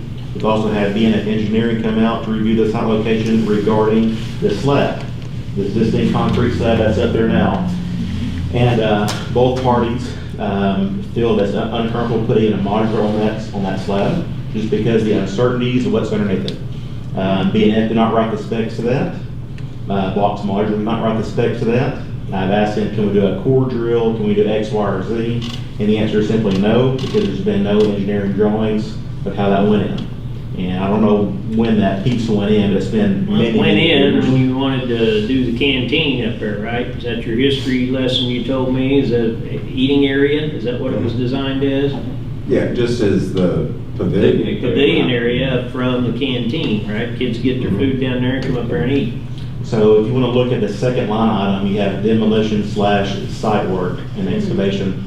So the $35,000 would include, pulling out the slab, bringing everything up to grade, to code, compaction, soil tests, and everything like that meets state specs. So there's an increase, as you can see, just on the modular side, for one modular, just because of the site work and site prep. Okay, so let's go back a couple of meetings. What in the? Yeah, what the heck? The first 500,000 that we approved That's 500, yeah, Was for 550 was or for something. two. was for 2 modulars. Right. Okay, And, go ahead. and That's all. ready to go. Yeah, okay, I just want to let everybody know what we're looking at. Right. Yeah. Now one is 400. And so since then, Dr. Murphy and I have really been, questioning the thing is, does it make sense long-term? Just get your ramps. You want to go through all that? Well, I mean, it does get them the ramps up Correct. into the building. If you recall, the 500,000 Yeah. you're alluding to did not get you egress. That Correct. was square footage, rolled in here, Right. unhook the trailer, and then you gotta hook up electric, you gotta get your own egress. Right, so this is turnkey. So what was proposed at that board meeting was them physically dropping the modular buildings down. So that was our responsibility. What's that? Yeah, where they, like, that's not any dirt work, that's not. Correct. We would It have was just bringing, that was the building. We would have contracted out the Building. dirt work. We would have done contract out the electrical. We would have done what we could in-house. Digging, laying the pipe, of course. Have electricians come in, and so forth. So So when it we wasn't- first did it, it wasn't ready to go. It was just the It building. was just a building. It was a turnkey Building is what we were building. purchasing. Okay. Yeah. And that's my fault. I was No, it thinking we wasn't were turnkey. discussing ready. Yeah, on that very first meeting, what I discussed was this is turnkey for the building. The building. Where they had ceiling tile, floor, air conditioner, Right. lights. That was completely turnkey. They're dropping it to us. And in that first meeting. Without the other work. And in that first meeting, I did say that we would be doing, when I say we, contracting out, Right. doing all the site work, site prep, electrical. And I remember everything that else. now. Yeah, okay. So we moved forward to the last board meeting, we started looking at accessibility. We really didn't like the idea of how tall these buildings would be coming off of grade. The elementary started at grade, and time went the other side, the peak of the roof was 16 foot tall. Could we have made both these projects work? Absolutely. Long term, does it make sense? We thought, no, let's explore 2 options. And that's kind of how we ended the last meeting of, let's compare modulars versus a stick frame building with metal structure. So that's kind of where we're at today. Is there anything you want to add between that, Dr. Murphy? The only other thing I would add is with our elementary location, based on the 16-foot height of the building, we ended up with a ramp that would have roughly a 6 to 7 foot drop off for elementary children.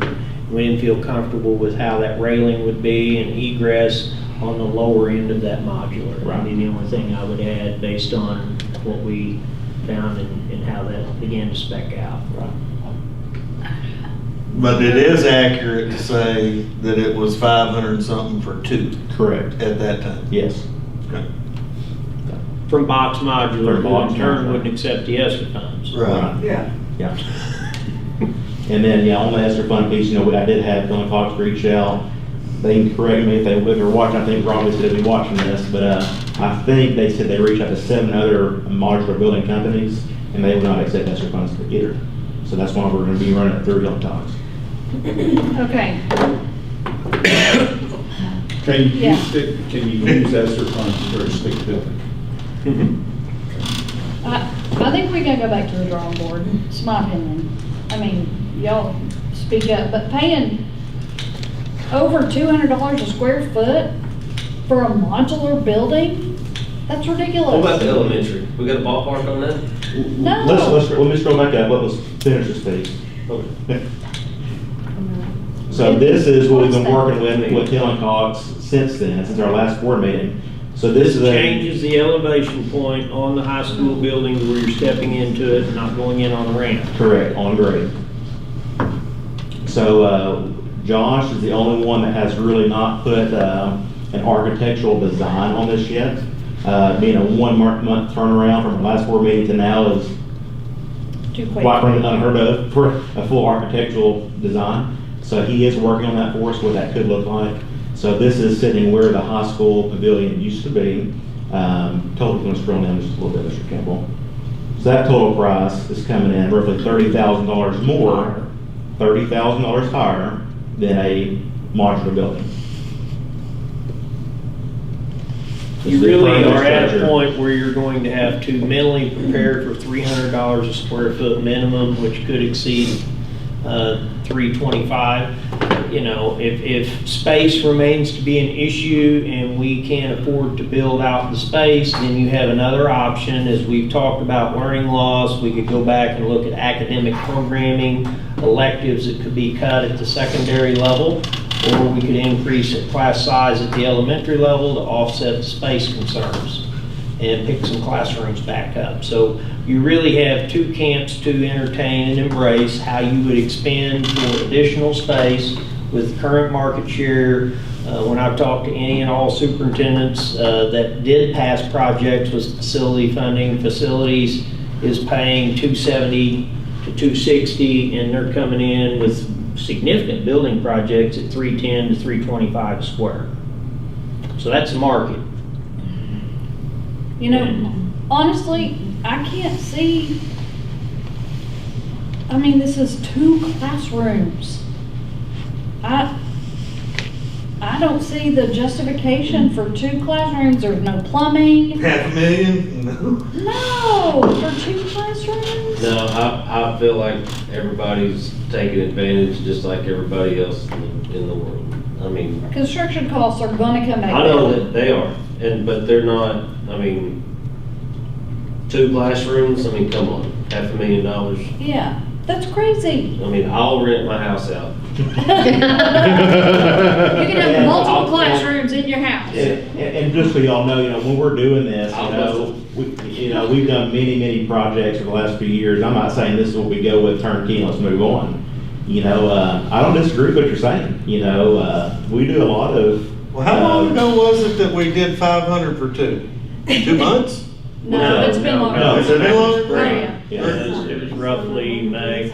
Yeah, when it was higher than it is now. The costs are higher then Right. Than they are than they now. are now. Right, well, back on that modular building, it's a totally different type of ADA and what the state sees. When you're doing a commercial building like this, you can pretty much, I know a lot of us just build homes, you can pretty much forget what you did then. I mean, commercial is a totally different animal. So, I mean, you're having permits for everything, state minimum. Prevailing wage. Yeah. Well, here's the other thing that we have to understand is when we bid those 2 with Box Modular, we were making the assumption we could pay them directly with ESSER funds through directly to them. Yeah. You Right. now have a construction manager involved who is managing all of the paperwork to ensure the ESSER funds can be deployed in a way, and so there's a fee associated with that Which to is manage the $50,000. federal money. So we are trying to apply some of the federal money towards a capital improvement. In the context of this, if we don't apply it towards a capital improvement, we could apply it back towards staffing. Because if you recall, we used a portion of the federal money to provide the bonus. This is the same money. This is our ESSER funds until the finalization of those funds. Yeah, I'm with Dana, I'm just gonna be totally honest. We've come away from the millage and wanna try to do our best to manage what we've got. I don't want the phone calls, because I would be one. We are complete idiots for spending $500,000 for 2 rooms. Sorry. I agree. I concur. I mean, I think that's honestly. asinine. Well, so you could build 6 rooms for 2.5 million, Well, no, or you can build none. well, now you're going our way. Yeah. We're not gonna do it 6 for 2.5. But I'm sharing with you, that's the cost of building right now. Right. And so I think with what I'm hearing you say, then I'll challenge the administrative team to figure out how to work through the existing space that we have, which will be a reduction in programming, because Well- at some point, we're gonna have to stop teaching intervention in the hallway. I agree. We agree, but But this is not, I don't know. I think that's poor management to spend that. We'll have to figure something out. Okay. I mean, I think, And I'm hearing you loud and clear. I thought it was excessively high. I can't control. Well, I just know market share. that we're looking at one right now, but this doesn't solve Katie's problems. right. And so Even we this do one, have a yeah. proposal to solve Katie's problem. Okay, bring it Yeah, I don't back. have it on here, It's but not I on should openly talk about it, yeah. Okay, tell us. Not much to say, so back on, He's afraid to say it now. we've been trying to hit, really, trying to figure out one, monitors aren't coming because of extra funds. Right. So with the whole Healing Cox piece, just trying to give y'all a solution. Last board meeting, y'all wanted a comparison between a modular and then this building. So there's those Yeah. numbers. Yep. We're also working with, our architect to design what could be a 6 classroom or 10 classroom on the backside of Safe Room B. Not sure if it directly attaches or not. I don't have anything linked in just for tonight. Kind of just to bring it full circle, we started a project that I was wanting to do just to help with parking on that Safe Room B area if that modular were going to go in on the elementary side. So we have developed roughly a 36 parking spot area where the drain grate by Safe Room B gets brought up to grade. That whole area becomes parking. Safe Room B has parking, and we total get roughly 36 parking spaces. Kind of after we knew the direction of we're going with the high school modular, the elementary was no longer in play. We reached out to Josh and Helen Cox to work out what would it look like for a 6 classroom or 10 classroom, like we talked about in the past, going behind Safe Room B. So we don't have solid numbers on that. Josh is working on it. Well, we had 1,200 square foot Yeah. rooms. 1,200 square Okay. foot rooms. 6 of those combined at $310 a square is gonna be roughly $2.75 million. Yeah.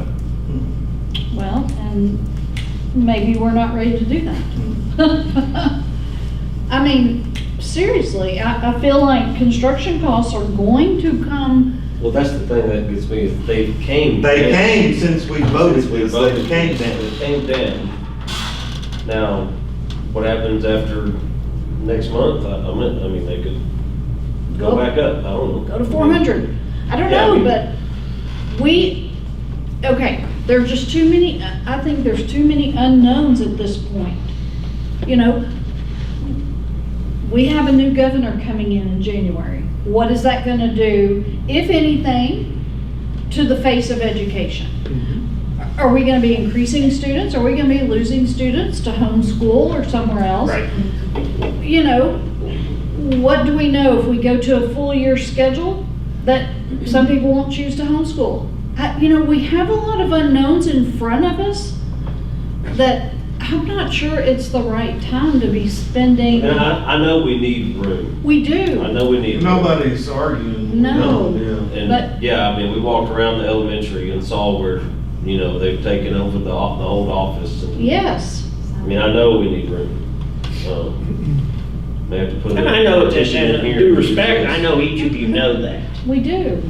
And I wouldn't want you to think that, or anyone listening to you, you know the challenges we face with space constraint. It's just the inherent challenge of building, and the cost of building currently is beyond what you can stomach. Really, truly. But I think it's important for the leadership here to hear that, And to just kind and for of, me to understand that at this point in time, we need to work within the confines of the existing facilities that we have.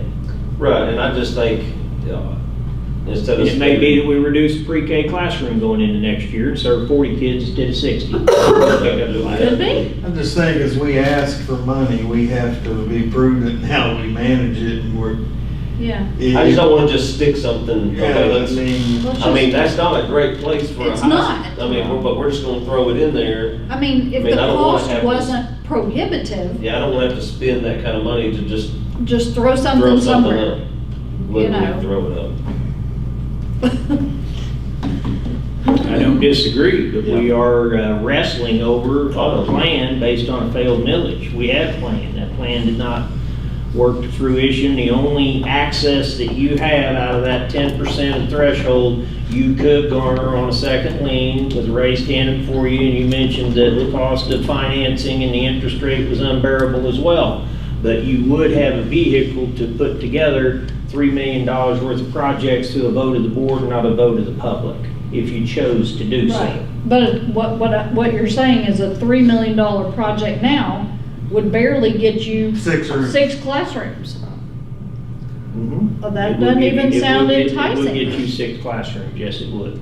Yeah. And 6 classrooms you desperately need right now. I mean, I know That's we the- do, That's but the thing that, you know, and there's not a true sense of urgency, but there will be if enrollment begins to peak again. I know. But this 500,000 wasn't even gonna address elementary's problem. That's correct. So you're gonna bring us another $500,000. You need to probably get mentally prepared to cure this issue in a way that would be conducive to embracing as far as a solution. It's gonna be $3 million. Well, it's gonna have to be somewhere besides up there on that little pavilion and in the parking lot of the elementary. Because those are Well, not that's kind of why we're acceptable looking at safer and B as an option. permanent Right, solutions. locations. Yeah, I agree. That's why we took the one in the Faison area off the table. And that's something to think about with the high school. Where can we put something permanent? That's not just Temporary. temporarily That's permanent. I mean, Thrown up. I mean, if we build a wood building up there, it's permanent, unless you tear it. Yes. Right. So, Well, our But it's history not of an ideal. modulars, they're almost permanent on this You got campus some, too. yeah, been here longer than I've Yeah, been. they are. Yeah, I mean, and it's not, But the, I'd much rather see a brick and mortar. I mean, yeah, so. okay, I think we know what this is. okay. Okay. So, thanks Hayden. I don't disagree at all. I know. We're just trying to. So at figure this everything point out. in time, in I all need to be a fairness, as far as construction man. cost of research, you don't want us researching this anymore. I think we need to research where we're gonna put something for the high school that would be permanent. Okay? Not just, I mean, something, I mean, we have, I know you don't want to put classrooms way over here where we have the parking, but That's where you'd be going next. Yeah. If you want something permanent, you take the student parking lot, you know that. Well, Yeah. It but doesn't take you an know what? architect to tell you that. But you know what? That's a senior student parking lot. But here's the thing. They can't drive. Maybe that's where we need to look, because we existed without that student parking before. It was just crowded We just parking. moved it on out. Yeah, Mhm. I mean, I'm just saying, I'm not opposed to y'all doing more research, but come back to us with something besides those 2 non-ideal locations. Okay. and it might be more money later on. I mean, we And- don't It know. will be. We- But That's just okay. do I your mean, best. seriously, I mean, if you're seeking a more permanent solution, Yes. potentially the right solution is always more expensive than the initial solution, if you recall. Well, that's We had fine, some of that's those more of an discussions in our investment work. than a Then- modular trailer thrown out on the parking lot. Right, Do we Right. like the location behind Safer and B for elementary? So our architect's working on that one now. Would you like to Do we- explain the rationale? Do you want him to continue on that one? You can go ahead.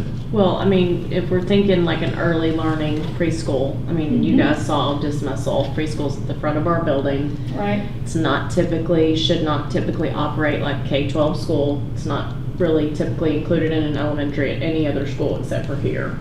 You know, drop off, pick up, check in, check out, you know, all of that has to operate around how the K-12 campus operates. So it makes it really difficult to have those 3 classrooms in that location. Yeah. Because the preschool parents can't even pick up their kid if they have a regular school kid till 3:40. after the buses. And a lot of pre-Ks, let out early. Yeah. Some stay later. So we're just, You'd have a like lot to of have them constraints. removed. That would give us a pre-K center approach. We're looking at a parental support center as well as a component of that, where we could provide all types of support, whether that be hygiene-related, clothing. Most districts have a centralized location for parental support for parents in need. That could be housed in that same type of an area there. We looked at potentially 4 rooms or 6, and so, if you do the square footage on 4, that's much less. It's not the same impact. If you look at a concept of 10 rooms up there, then you could take 2 grade levels of learning and then bring your therapies and things of that back into the 2-4 building in the wing there adjacent to where the second grade hall's at, up on the upper end of it. So you're shifting elementary learning if you went with a larger setting. But if you went with 6 rooms or less, pre-K center would be ideal. Okay, so what is Josh working on in terms of a design? 6? 6. We've asked him to just, and it's not a heavy lift. If you recall, we had a work session in the spring. Yes. In that work session, we talked about a building at that site Yes. location, and the cost coming off the millage was too much at that point, if you recall, based on building costs. So then we went the path of the modular because we were seeking a lower cost, and lo and behold, we found that modulars aren't so cheap after all. And it's kind of taken us full circle back to taking a look at that. But And that's about a 6-month window of time, 7 to be honest with you, based on the failed millage and the work session we had, because we came together at that time to try to come up with some solutions to deal with space in the interim based on the failure of the millage, if you recall. And that was discussed at that time, and so we kind of are coming back to that to further investigate it. But what I'm hearing you say is to pair possibly some rooms for high school at the same time, which then frees up the middle school based on a high school classroom currently in the middle school. Right. So you're looking at high school space as well as behind safe room B, which is going to be more money. But it could develop into a small package that this is what we need right now, and take that at a $500,000 and take it back to the voters. See what they say about it. It's classroom additions only. I'm not saying that you even do that, but you're going to be looking at a number. Your second lien will mature in 2036, which is going to make your payment a lot steeper than a 30-year note. Right. Okay, so task, yeah. 2 different locations. Different We'll go to work on locations. that. We're already looking at one. As long as we feel like it is a Permanent. prudent investment of money, we'll look at it, right? Yes. Instead of, bathrooms, right? yeah, they will have bathrooms. I mean, I don't want to spend They $500,000 have for I'm no just saying, this bathrooms. Early is- learning so I'm just trying to does, figure out, they're gonna be busting in on Mercer or the gym. Yeah. Back in, yes, So- where they going? Or we're Okay, gonna have a porta potty sitting out there. No, that won't No. cut it. all right, so you understand, Hayden, what you're tasked with? I'm good. And don't go any smaller than 6 classrooms Okay. as a permanent structure. Okay. Okay, Thank you, Hayden. yes. No problem at all. On those numbers. I mean, yeah. I mean, Thanks for, We have this, I mean, when we saw the numbers too, it's not like we're, bringing this to y'all saying, here it is, let's move forward. Believe me, Yeah. when the contractors coming in, we're saying, you will not believe this.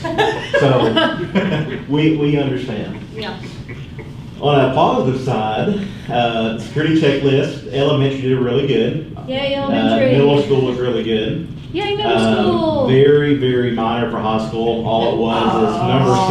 Come on, Frank. All Step it up. was is someone from the band room moved the trash can in front of the door. And so he wrote it down as an obstruction of the door. Oh, he's just keeping people in. Correct, yeah. They good at keeping people And then out. number 10, Chief Riley visited with that teacher. I believe what he told me today, this was right after lunch, they had a student council group or some form of other students come to a classroom that had unlocked the door, went in and locked it back. So all in all, it was a great review. He complimented all of our teachers, principals. They've done a great job of really getting the teachers in the community to keep the doors locked. And just so you noticed, we changed the wording of the questions so that you weren't picking whether yes or no was good. We've rephrased them to where yeses are good, no is not. Oh, good. In the context of being able to We don't have to review think that. about it, we can just look down the list. Correct. And more so, not just for the board, really for the community, people that might be looking at this. Right. I didn't want them to see a security checklist and it has 3 or 4 no's and it actually meant a good thing. Right, So we wanted to write the Yes. questions in the context of a yes. good. Very good. Okay, let's move into our,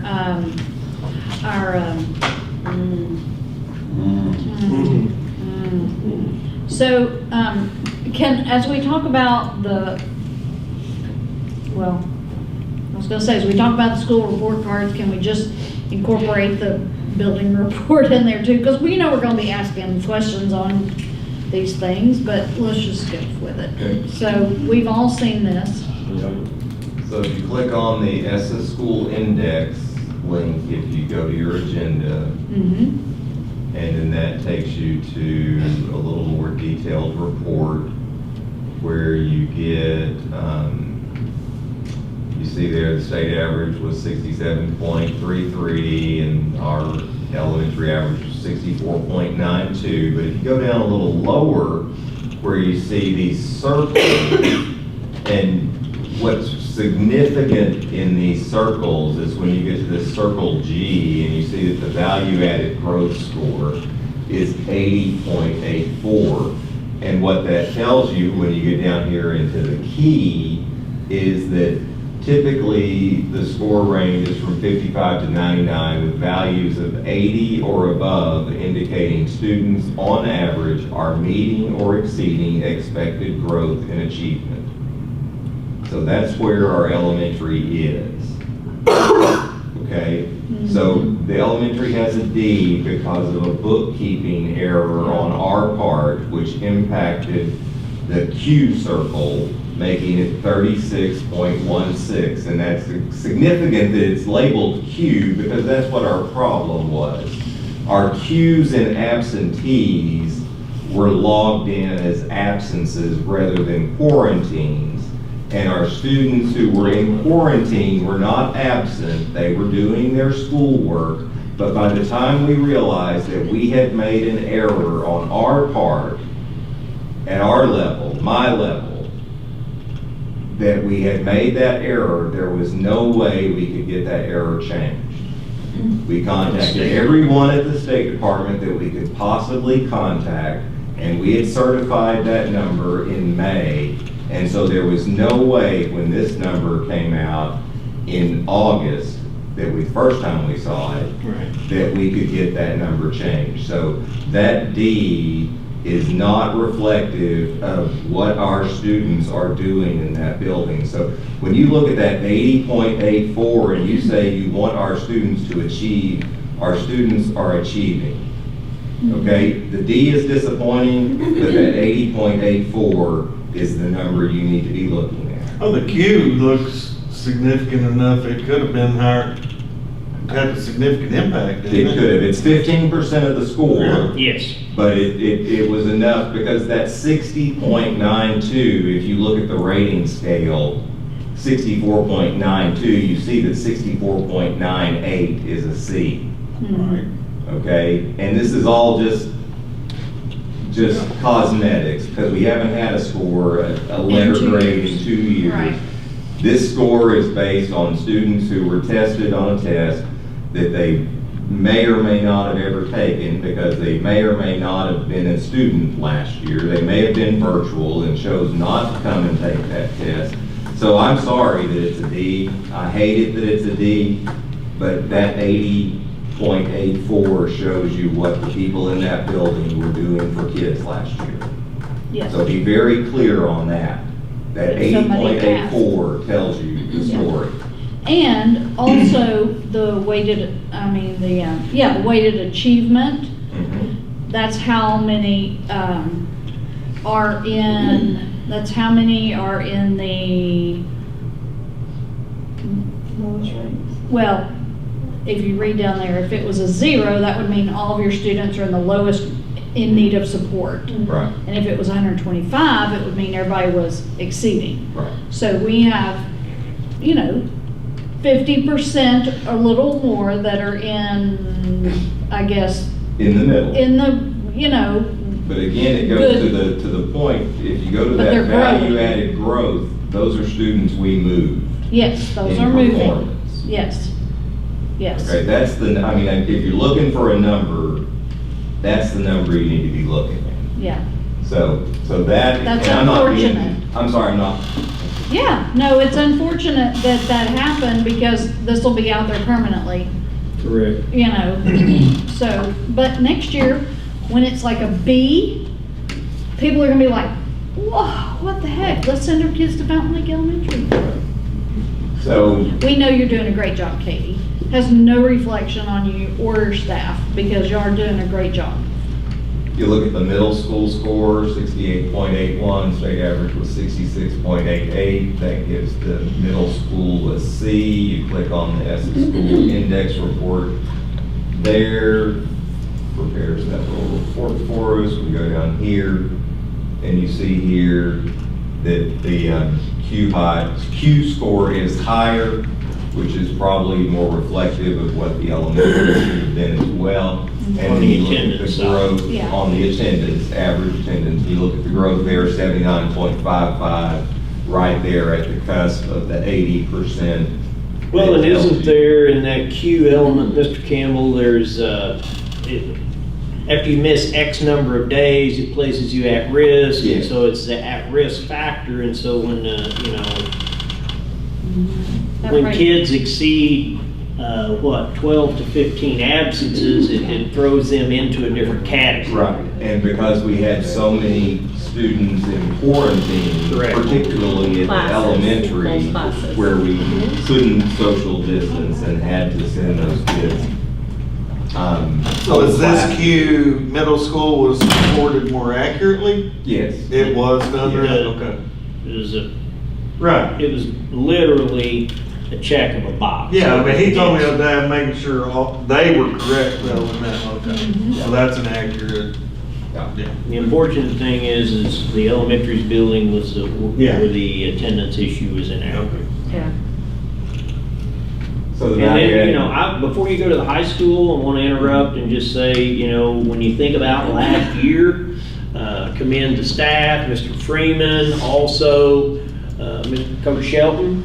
We were in an interim year in terms of leadership and the whole process, and so the work is to be commended that they did, to not allow things to slip significantly in their building during this leadership transition. So that's the point I wanted to make there. High school, C grade, click on that, you see 65.36, they're above the state average, they're 64.01.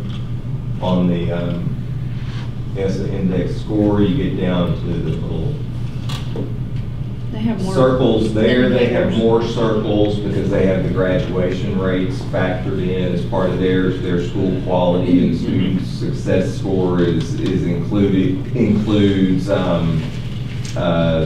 success plans, not only attendance, but also some success plans and community learning, community service is factored into their SQSS on their Q score, and there you see that their growth number 78.86. The principals all reviewed their test scores with you in the public forum or the report to the public in October, so you saw those numbers then. And so that's where the high school played out on that. And again, that's there's some places where you could move some numbers. And places, we don't get a real high score, surprisingly, on community service. It's not a big factor, but we get very little percentage that counts in that. That's just a recording issue, I think, more than anything. If the kids would take the extra step to be sure they get their community service recorded, Right. then That would impact the report. then that would impact that number a little bit. Not a huge amount, it's not a Right. huge percentage of the Right. overall chart, but that's one place I noticed when I was looking down into the scores. That's a place where it could move a little bit. So, Good, all right, thank you. so that's the school report cards. We wanted to share those with you. Our folks work very, very hard, and Absolutely. it's frustrating that, and you think about as a classroom, as a student, you didn't want to be what your grade point necessarily said you were. Right. So that didn't come out right. I'm tired, and it's been a long day, and I'm thinking about $2 million or Yeah. $500,000 two-room classroom. Portable. Without bathroom. Without bathroom. Yeah. But our folks work really hard. They do. And We all agree. just the growth is. Nobody wants to be a C or a D. Right. We And all want I to be can- A's. I can tell you that the state had more schools move up to C and down to C in this report card period than they had 2 years ago, the last time we had report cards. I did notice that Bismarck went from A to B. Places either went up or They all down. migrated But they to all the middle. kind of Yeah. migrated to the middle. Yeah. Okay. All right, and then you have your building reports. You've had a chance to see those, Ms. Curry, Ms. Inman, Mr. J, if you have anything you want to add to those. Can I just say I love the attendance in the elementary building. They're working really hard. Your staff is That's really. a great. It is. Middle school, it's not bad. You're 92 and 93 for your staff, those are good. I mean, we're paying a lot more attention to attendance this year. Right, and we have some long-term absentees. In the middle. They really affect us. We have maternity leaves and Do you? things of that nature. Mr. Freeman and I are excited to report we once again have a reduction of 25% in our discipline infractions from this month this year versus this month last year. So whereas we're not quite where we are yet, where we would like to be, we are seeing a continued decrease. And so we want to celebrate that. Yes. So. Are any of you dealing with like a specific recurring staff attendance problem? We're not obviously gonna specifically address it, but Like reoccurring yeah, like consecutive absences. the same person's constantly gone. Not unless they just had a baby. Yeah, I'm not. I was being funny. Yeah. No, they need to be back at work tomorrow. Yes, we need to speed that up. No, really, we're not. I mean, our staff has all been working very hard, and those that have had to be, one thing that I think is going really well is that those that are having to be out, they're communicating that in advance. They're ensuring that we have secured a sub. We have not had a single absence outside of the funeral day that we did not have subs to cover all of our classes. So All the rates are great. I just. yeah, I think it's overall it feels really good. Good. So Do you, high school or elementary, y'all have anything you want to add to? His attendance rates of the staff are better than the students. Yes, your staff attendance rates are good. 95, 96. Yeah, if I could get some of those 9th graders and 11th graders to show up, I'd be a lot happier. What are they doing, sleeping in? Yeah, I was just really pleased Good with our song. staff this year. This Yeah, month. It's deer season. Yes, It just kicked off this weekend. I know. yes. we've been able to give, we've had enough sub-fill rate where we've been able to give some work days to grade levels. I know when you guys came around for the Oh, yeah. site When we visit that saw day, the- so we've been able to give that to almost every grade level, and I'm hoping to do that at least maybe once in 9 weeks or once a semester if subs Good. are available. It's giving our teachers extra time to just have more than a 40-minute at a time planning. So we're having So better availability of subs this year? it's been better. Mhm. It's excellent. Good. That is good news. Seniors have the highest, wow. Go seniors. Shout out to the seniors. What about, are the vape detectors in? Vape detectors were installed last week, and Okay. then John went through training. I think he finished his training today, Huh? and then they should be live. They have to acclimate for a while, right? Yeah, the whole calibration piece is long to give it short like that, but yes, they go through and just, if you want to say smell, Yeah. or sense chemicals that are in the bathroom, airborne They have to particles. learn Yeah. what's normal. We have to have AC running for X amount of time each of those bathrooms, so they can sense when air comes on, kicks off, to remeasure the ppm particles per matter. So there's a lot of things that go into it. Science. That's right. Okay. So we've got them in, they're just They're in. conditioning them. There is, I think John finishes training today, and then They're they'll be active when we get back from Thanksgiving. Okay, I'll be curious to see what, Yeah. how that works. So obviously the kids know they're in. Right. They do. We only had 2 vape incidents in the month of October at the high school. They're all Well, then snipping either, at the middle school. basically, bus issue, or Mr. Robertson has spent some time doing some wanding. Okay. And you had just 2 fights? You had 2 fights in October? The 7 were Just 2. That's right. Just 2? Didn't mean to say it that way, but, Cold weather. Well, that many Yeah. kids, that is pretty good, let's be real. yeah. Good job, staff. Yep. I think those are great numbers. Yeah. Anything else y'all want to highlight? They're supposed to. 5 of our 7 Yeah, they're vapes from supposed to one be person. themselves. So we go in. They're not put in ALE.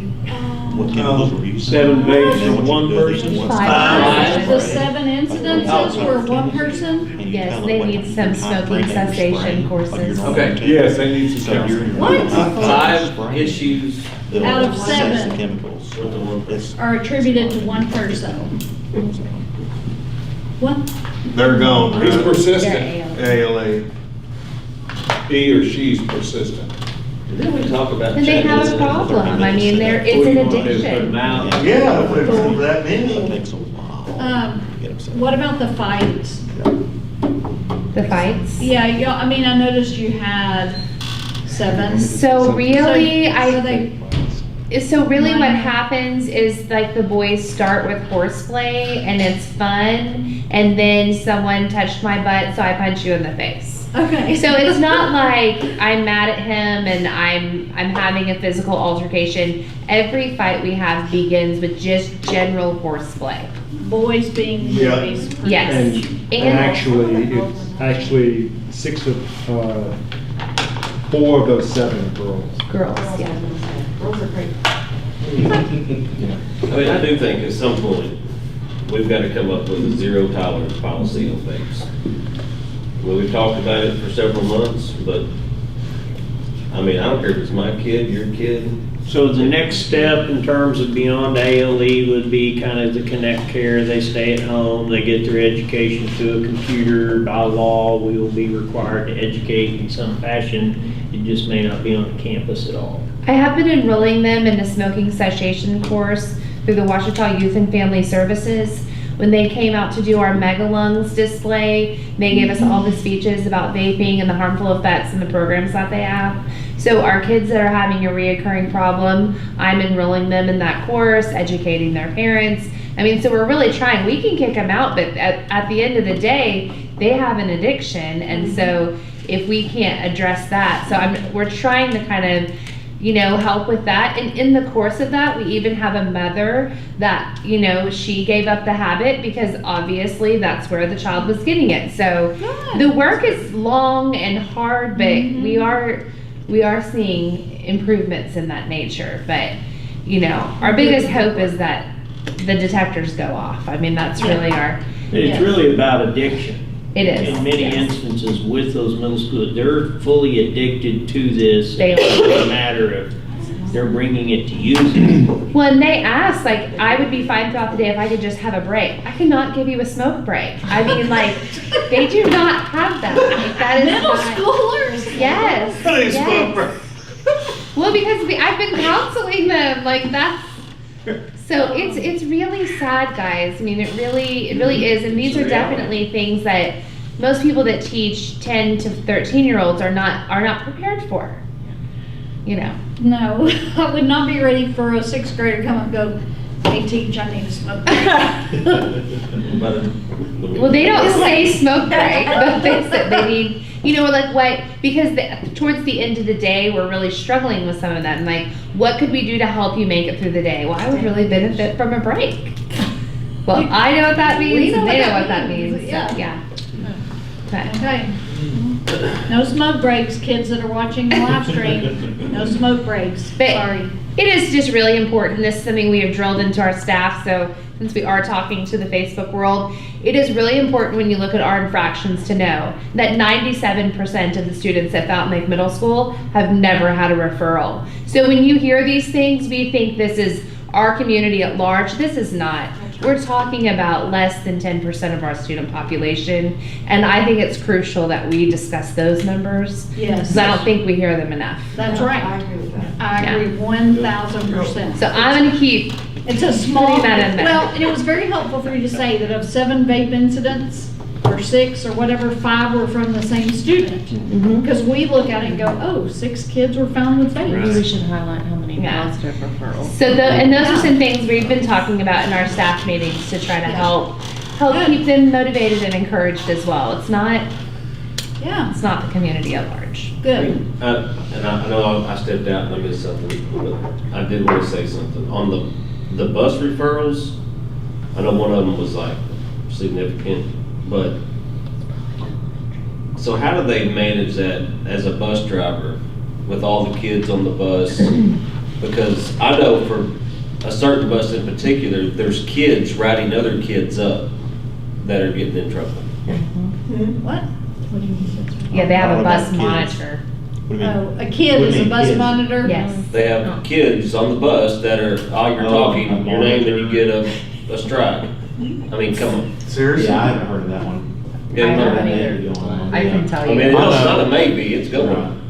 Multiple buses or a singular driver. Yeah, that's what I wonder, how they One how driver. they manage it. I just wonder how they manage it. Well, I'm sure that individual's trying to solicit the support of maybe a senior high leader to kind of help them safely get the kids home. I don't know that they're specifically riding people up and getting them in trouble. But That's what I was wondering, how that, if that was. I mean, it would be a leader-based approach within the bus, try to get, kids to help others behave so we can all safely get home. I mean, the other option is, you said you went on a ride on the bus today, is additional adults on the bus along with the driver. There's another option. No. Mr. Campbell was on the bus. How was that? I mean, I would. Which one? Oh, the bus ride was fine. He's tired. My seat partner was Is he one of Were mine? you in your not well. assigned seat? Was he And, one of mine? yeah, the one, Yeah. yeah. So I sat very close to him in the window and And you made it to where we got them home. So, I mean, in some instances, we've hired some paras to help us with some buses. We've had paras quit. We've had others. You have to remind yourself that we have some drivers out on leave. We don't have all drivers on staff every day. I mean, it is juggling the balls to try to run buses right now, and we are not very many years away. If we can't shift this pendulum on accessibility to drivers, it's not probably going to be uncommon to cancel a specific route in the afternoon, and parents have to come get their children if we can't have enough available drivers. We've been very close, you know. An example, I took 3 drivers I went and picked them up when they hauled the band up to perform, drove them back to school so they could run their regular route, and they caught a ride back with Mr. J to drive the band kids back, because we don't have enough regular drivers to go on field trips or do anything outside the boundary of a regular day. That is the reality. And so a lot of instances, we've got substitute drivers that may or may not know the kids, may or may not fully know the route. You know, so I mean, we're trying, you know, for this one kid to, you know, we really don't want them probably writing kids up, getting kids in with a disciplinary infraction, but it might not be uncommon to see kids trying to instill leadership skills, try to at least get other kids home. I just wonder how it. But that's really, I mean, in a scenario of where we're at with transportation, we've not spent a lot of time talking about transportation. It's a huge concern to me on the lack of overall drivers that we have. And so what are you seeing on the bus though? Are they standing up? Like the normal They return. jump around the Yeah, seats, it's they stand up, they crazy. roll Yeah, I around. mean, normally a Giddy. bus driver, I mean, there may be a few kids, you know, doing that, you know, like how, you know, back in the day, we all kind of did the same day, so, hey, you know, monitor this classroom while the teacher steps out. Yeah. So maybe something like that, but right now, only a driver can put a discipline referral in for a bus. So we have a computer in our break room, they go into and submit that referral. What do And then that kids do goes on to the bus? assistant principals. What causes them to get in trouble on the bus? They Safety. hop over seats Hop over seats, while the standing bus up. is moving. I mean, You got, they're- you know, they want to throw things at each other. Yeah. And that's what the driver's Fist trying to do. They're trying to get them home safely. Yeah. fist fighting, crawling around to the floor. And I'm, you know, I know we're on I'm Facebook not Live, kidding. parents, I tell your mean, kids to sit themselves in the these seat, are stay in little the seat, people. let's get them home. Well, and they are used to being strapped down in their car. A lot of the little ones are still in a 5-point harness or a And they're booster like, seat, and now, yeah, it's like a carnival ride. Our bus referrals are Yeah. double. Yeah, we have put out What several the middle emails, if school there are are last month. I mean, they were anyone almost listening on 60. live, teacher side, we have put out several emails to all staff. Building level principals have put emails out that we are paying $15 an hour to come ride these buses. Yeah, so any teachers that are listening, please come ride the buses. It just Okay. really helps Does it out have on to be this. a teacher? It doesn't have to be a teacher, it can be an aide, it can be a parent. Parent? A If volunteer. it's a parent, they've got to go through, a volunteer's got to go through a background. No, no, check. we have a bunch of volunteers. Yeah. Right. You know, that's something Lloyd can put out. Here we go. You ought to start doing Lloyd what can do it. You know, it's easy to put a volunteer on a bus, but unless they really have that structure, Correct. classroom discipline, Yeah. it's Yeah, hard. it's You really need to unstructured know the names of the You students. really need to put a mama on there. A mama would do a lot better than a volunteer that doesn't know anyone, Those because jerks and nuts and. I've driven buses before, and I've actually parked the bus on the side of the road and said, until everyone's in their seat, we're not moving. I think that's something we need. And that has worked. They do that. And we've got some drivers who do that now. Some Yeah, drivers it'll do. work. And so I don't know this off the top of my head, are they getting kicked off the bus after they have? Some are- Some some of are them good. do. Yeah, so we Okay. have, It's okay. But even like. Wait, you telling us about the consequences? so Mr. Robertson at the high school has done a really good job of designing a Google software doc that all 3 buildings use to keep up with the discipline that occurs on the bus. And we follow just a basic protocol where we go through, we usually initially start out with some type of detention for first offense. Second offense is usually detention with probation.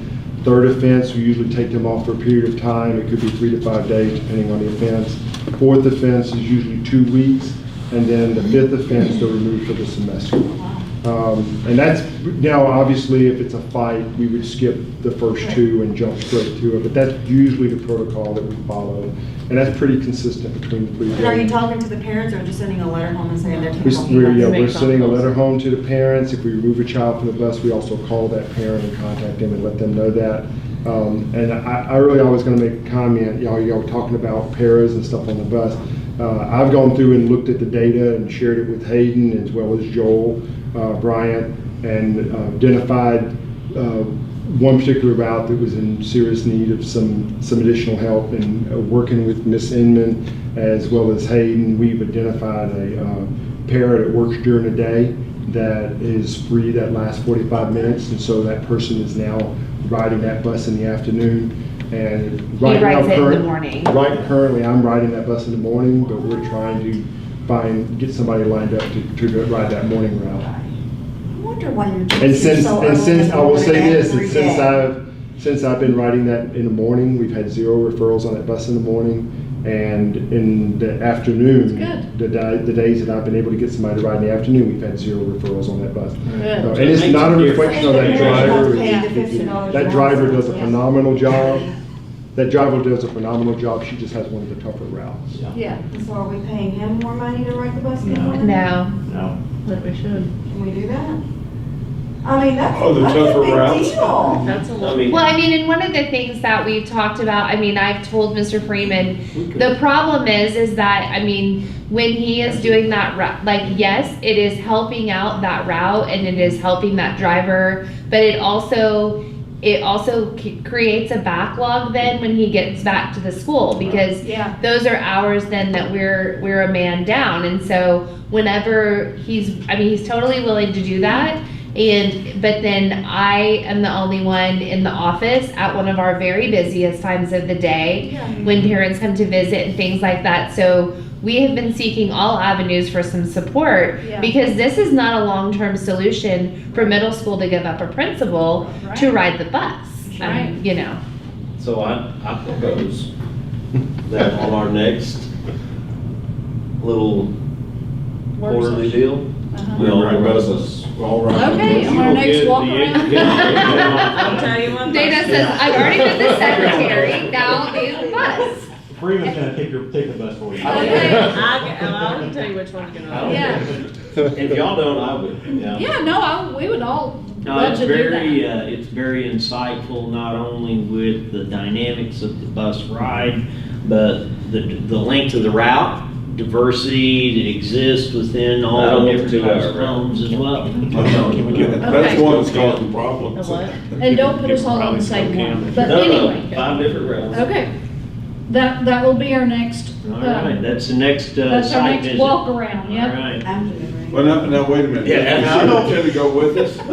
Afternoons when we have the most issues. right? You're asleep in the morning. Okay. Yes, if you're in, I'm in. All right. We'll put all that info together. So, anything else for our building principals? We're gonna move into, we have 2 items of business, and then we're gonna go home. Okay. It's 7:30. I'm sorry we've kept y'all so long. We knew that the calendar discussion would be a little lengthy, so let's go with our motions. Let's do it. Motion to purchase an exterior intercom system from DSC in the amount of $34,888. So, Discussion? well, You why had do we kind of need talked this? before about, like, the high school or somewhere not having it, right? Hadn't you kind of talked about that? So what this is, so we go back 4 years, we got rid of our old analog intercom system. We swapped to a Bogan system through the same company. We took every old intercom, replaced with IP-based intercom, where if we want, like what we're doing now, if we do a all-call for tornado, active shooter, wherever it could be, we can make an all-call from anywhere, from any building on campus. And so it's fully IP-based, so now we're addressing all of our exterior areas that do not have coverage. Student parking lots, football field, tennis court area, any outside parking lot, outside area that does not have any Recess coverage, areas. recess areas, safe room A turf area around each building. I have a map which is not linked in tonight, but it has every area on campus that is exterior to have coverage. That did not have coverage. That does not have coverage now. Is this tied in with the fire system and everything that we talked about? So yes, this can. Whenever we do swap hospital over to it, yes, this will integrate. Yeah. We actually picked up. Biggest thing we Part of found with that this, is to be that- honest with you, is we put our protocol together to do a verbal active shooter training approach, and what we found is when we conveyed this information, we wanted to go out and check any vulnerable exterior area because we wanted to ensure that anyone could hear the message, whether they're on the inside of the building, the outside of the building, in the parking lot areas, and we found that there were some areas that did not have appropriate intercom in different locations as well as externally. Good. So I'm what glad this y'all did does is that. kind of shores up all of this so that when that all call is communicated, it can be heard just as loud on the exterior of the building as it is on the interior of the building. The only thing that I would tell you, I've done this in other districts, and you might hear a complaint or two based on the volume level, because we make announcements every day, all day. And so when you're making those announcements, they're going to be heard throughout within that system, and it will be heard, probably you'll be able to hear it at the tire shop. So, I'm just sharing, Yeah. when you're projecting that into this new student parking lot, there's no way that you can hit all that student parking lot without the exceeding that neighbors. coverage area. So, Okay.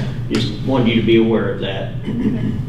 All right, so we have a motion to purchase an exterior intercom system from VSC in the amount of $34,888. All in favor, say aye. Aye. None opposed. Two more motions. Motion to hire Erica Alford, paraprofessional, for the remainder of the 22-23 school year. Where will she be helping? Elementary. Okay. Any questions? Somebody or not? Replacing somebody or not? Or not? Yes, replacing the employee who left, month before last. Well, All right, any questions? The motion is to hire Erica Alford, paraprofessional, for the remainder of the 22-23 school year. All in favor say aye. Aye. None opposed. That motion carries 5-0. Motion to accept the letter of retirement from Wendy Simpson as special education teacher effective the end of 22-23 school year. No questions there. Motion to accept the letter of retirement from Wendy Simpson as special education teacher effective the end of the 22-23 school year. All in favor say aye. Aye. None opposed. That motion carries 5-0. And without any further information to be shared, let's go home.